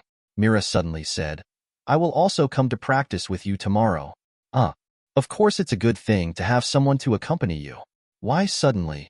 I'll help you find the most suitable solution as soon as possible, and then you won't have to end up like this. And Mira's eyebrows were drooped, and she didn't want to remain depressed. Mira was not sure if some simple training would be useful. It was not easy to regain magic power and use magic reception. But if he could persist in working hard like Rhodes and be as positive as Natsu, Elfman would at least be able to feel more at ease. If this can inspire Elfman to get out of the shadow caused by that incident, this is what a sister should do, right? This is all I can do now. It's already so late. Didn't Elfman wait for you? Well, I told him to go back early. Then, let me see you off. Rhodes said matter-of-factly, there have been a lot of tourists coming to the city recently, and it feels unsafe for a girl to walk alone at night. Okay, Mira smiled, but our directions are different. You have to take a long way home. It's okay. When I get you here, the magic power I've recovered will be enough to summon the swift crab. In fact, the current magic power, that is definitely not possible. Sorry to trouble you. Mira held the small bag in her hands and hung it naturally in front of her body, smiling slightly, adding a touching brilliance to the night scene. It was already past 9 o'clock in the evening when the two left the guild. There are no street lights on the street, so we can only rely on the light from the windows of people on the roadside to provide a little light. There are also small colored lights prepared for the celebration that are twinkling and twinkling, which may seem a bit dazzling if you keep staring at them. The weather is very good today. The sky is filled with stars, and there is a crescent moon. Unlike modern big cities, if you want to see the stars here, you will not be disturbed by lights. The two of them walked slowly on the road. The street was quiet and deserted. Occasionally, they could hear the chirping of insects. Rhodes asked, are you renting a house here too? Mira said, no, I bought it a few years ago. Bought. Rhodes almost forgot that the person next to him might be a young rich woman. Well, about 3 years ago, we decided to settle here. I think both Elfman and Lysana would feel more at ease if they had a house of their own. She was already able to mention Lysana to Rhodes quite naturally. 3 years ago, she was only 15 years old, which according to the law of this country was the age at which she could just start drinking. Rhodes thought about his 15-year-old age. It was incomparable. It's not just that he can't compare. Many girls in the guild choose to live in dormitories, partly because of convenience, partly because they can't save money. Like Erza, She could definitely afford to buy a house in a short time if she wanted to, but she would rather spend $500,000 a month to rent 5 dormitories to store her armor and various clothes, then invest the remaining money into new armor, new clothes, and various desserts. Kana also has this ability, but she has a house left to her by her deceased mother and unknown father, so she doesn't need to work too hard. A girl like Mira who saves money to settle down here with her brothers and sisters, in addition to her strong earning power, must also be good at running a household. Rhodes asked, "Isn't it easy?" "Yes, in order to save enough money quickly, the 3 of us suffered a lot. If a person thinks it is worth it when he mentions the hard work in the past, and can laugh, does coming out mean that she is still happy now?" Mira said this with a smile. "I worked hard during that period, and when I came to my senses, I was selected as an S-class candidate." "Good guy. Can S-level be earned through hard work?" "I thought you were trying hard to compete with Erza, fighting every day, from the guild to the exam hall." After defeating an innocent Kana, he continued to beat Erza. After beating Erza, he passed the exam. "It's not that exaggerated," Mira smiled, "but it's almost the same. At that time, I heard that Erza was going to be an examiner, and I immediately felt very angry. Thinking about it now, I was in a hurry to beat Erza, and I felt that my attitude towards Kana during the exam was very excessive. Kana is so pathetic. Speaking of which, Kana was very cute when she was little, and so was Erza. Have you seen their childhood photos? I've never seen them before." Rhodes didn't just want to see what they looked like when they were children. "Does the guild have a photo album?" "Of course, and there is also Lisas's collection of paintings." "Let me think about it." Mira thought for a while. "It should be placed in some corner of the library. I'll look for it tomorrow." "Are you that interested?" "Of course, I'm not just curious about them. I'm also curious about what a devil is like." "Allah." Mira stroked her cheek with one hand. "I feel a little shy. My appearance at that time will be a little different. Then I'm looking forward to it even more." Rhodes said, "Is it possible that when you were young, you were dark, fat, and pockmarked, and then you became so good-looking when you grew up?" Mira raised her handbag to show off. "Is this a compliment?" Mira's house is an ordinary 2-story building, and its style is no different from the ordinary houses near the guild. When Rhodes sent her downstairs, the lights in the room were still on. It was Elfman waiting for her to come back. Through the lighted windows, it felt really different from the dark room when I went back. "Want to go in and sit down? It's already very late." "Let's do it next time." Rhodes felt that if he went in now, he might have a fight with Elfman, but there was no need to do so. He summoned the river crab to sit on it and waved to Mira. "See you tomorrow." Mira stood at the door and responded, "See you tomorrow, home." Rhodes was a little envious. The big guild family was a kind of happiness, and his own small family was another kind of warmth. With the cool night wind blowing on the river crab's back, Rhodes waved his hand to summon Worm. Worm, who has grown to the size of a basketball, is already a qualified pillow. Rhodes hugged him and felt warm and soft. "Who?" Worm struggled to escape from the clutches of the devil. This man suddenly sent it back before, and now suddenly called it over. "It's still angry. I just sent you back to speed up the recovery of magic power. I definitely don't dislike light bulbs." The little horn on Worm's head hung down, disbelieving and unhappy. Rhodes whispered like a devil, "Omelette, scrambled egg, poached egg custard, egg drop soup." Chapter 99. Worm's little corner picked up, and he tried hard to press it down. Rhodes thought for a while. "How about I give you a bath, massage your back, and rub your belly for a while?" "Holyaloo." Worm became happy and arched in Rod's arms. Chapter 100. Good morning, Brother Goodman. Who is this? As Rod went downstairs, he saw a woman busy with Goodman. "Good morning, this is my wife Molly." Goodman first introduced his wife, and then introduced Rhodes. "This is Mr. Rhodes who rented our second floor as I mentioned to you." "Hello, Mr. Rhodes. I heard from my husband that you are a very powerful magician." "Hello. I also heard Brother Goodman say that he has a virtuous and beautiful wife. I didn't expect that you are much better than what he described." Mrs. Molly glanced at Goodman and said with some embarrassment, "You are too generous." Goodman gave her a thumbs up behind her back, and then said seriously, "Because it may be very busy these days, I asked her to help, and we can go to the festival together later." Rhodes said with some envy, "You guys have such a good relationship." This couple, whose children knew how to play tricks, were actually a little shy when Rhodes said this. Rhodes bid farewell to the loving couple and headed to the guild. On the road, I encountered two magicians fighting and overturning a roadside stall. I originally wanted to take care of it, but the boss actually grabbed two people and scolded them. The two guys even apologized and paid. After being forgiven, the fight continued in the middle of the road. Rhodes looked at the coats of arms on their bodies. They were indeed from fairy tale. He pulled his sleeves to cover his coat of arms and walked past the two of them like no one else. Luo was not familiar with these people. Today's guild is a little quieter than yesterday because Natsu still doesn't have the energy to make a noise. Like a carefree cat, Happy finished his share of fish and then went to get the ordinary food ordered by Natsu. Rhodes rubbed Naz's cherry-colored hair and felt that it felt good. Why do you feel that Naz's condition has become worse? Didn't he have a good rest yesterday? Natsu was weak. I can't spare you, Rhodes. Why can't you spare me? Why can't you spare Laxus? Love. Because yesterday Rhodes gave Natsu to Erza to take care of. Happy ate Natsu's breakfast with gusto. Ha ha ha. Rhodes sneered. If Erza becomes serious, she should be able to take care of others, right? Love.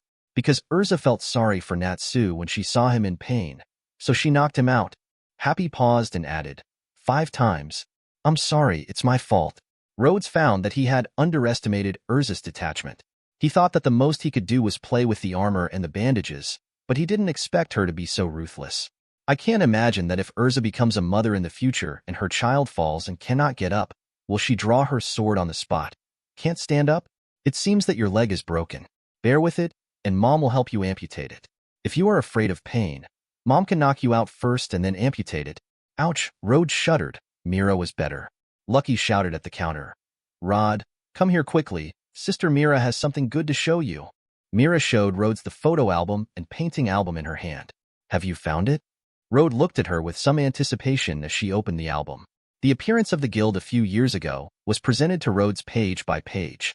Worm was so anxious that he was spinning around Rhodes' feet. As its size expands, its jumping ability is greatly reduced. Now it is difficult to jump up on the counter or on the stool. Rhodes had no choice but to pick it up so that he could watch it too. Wow, how many years ago was this made? Mira thought for a while. About 4 or 5 years ago. This painting was drawn by Litas when Natsu had just picked up Happy's egg. He had to say it was a dragon egg. Rhodes looked at it carefully. So this dragon is Happy? The color matches. Lucky pointed at Natsu. Natsu always wears the same scarf, Mira said. Because his adoptive father gave him a very important scarf. Rhodes ignored this somewhat sad topic. Gray really likes to take off his clothes since he was a child, and Erza has been wearing armor since she was a child. Lucky said, Erza can be so cute sometimes.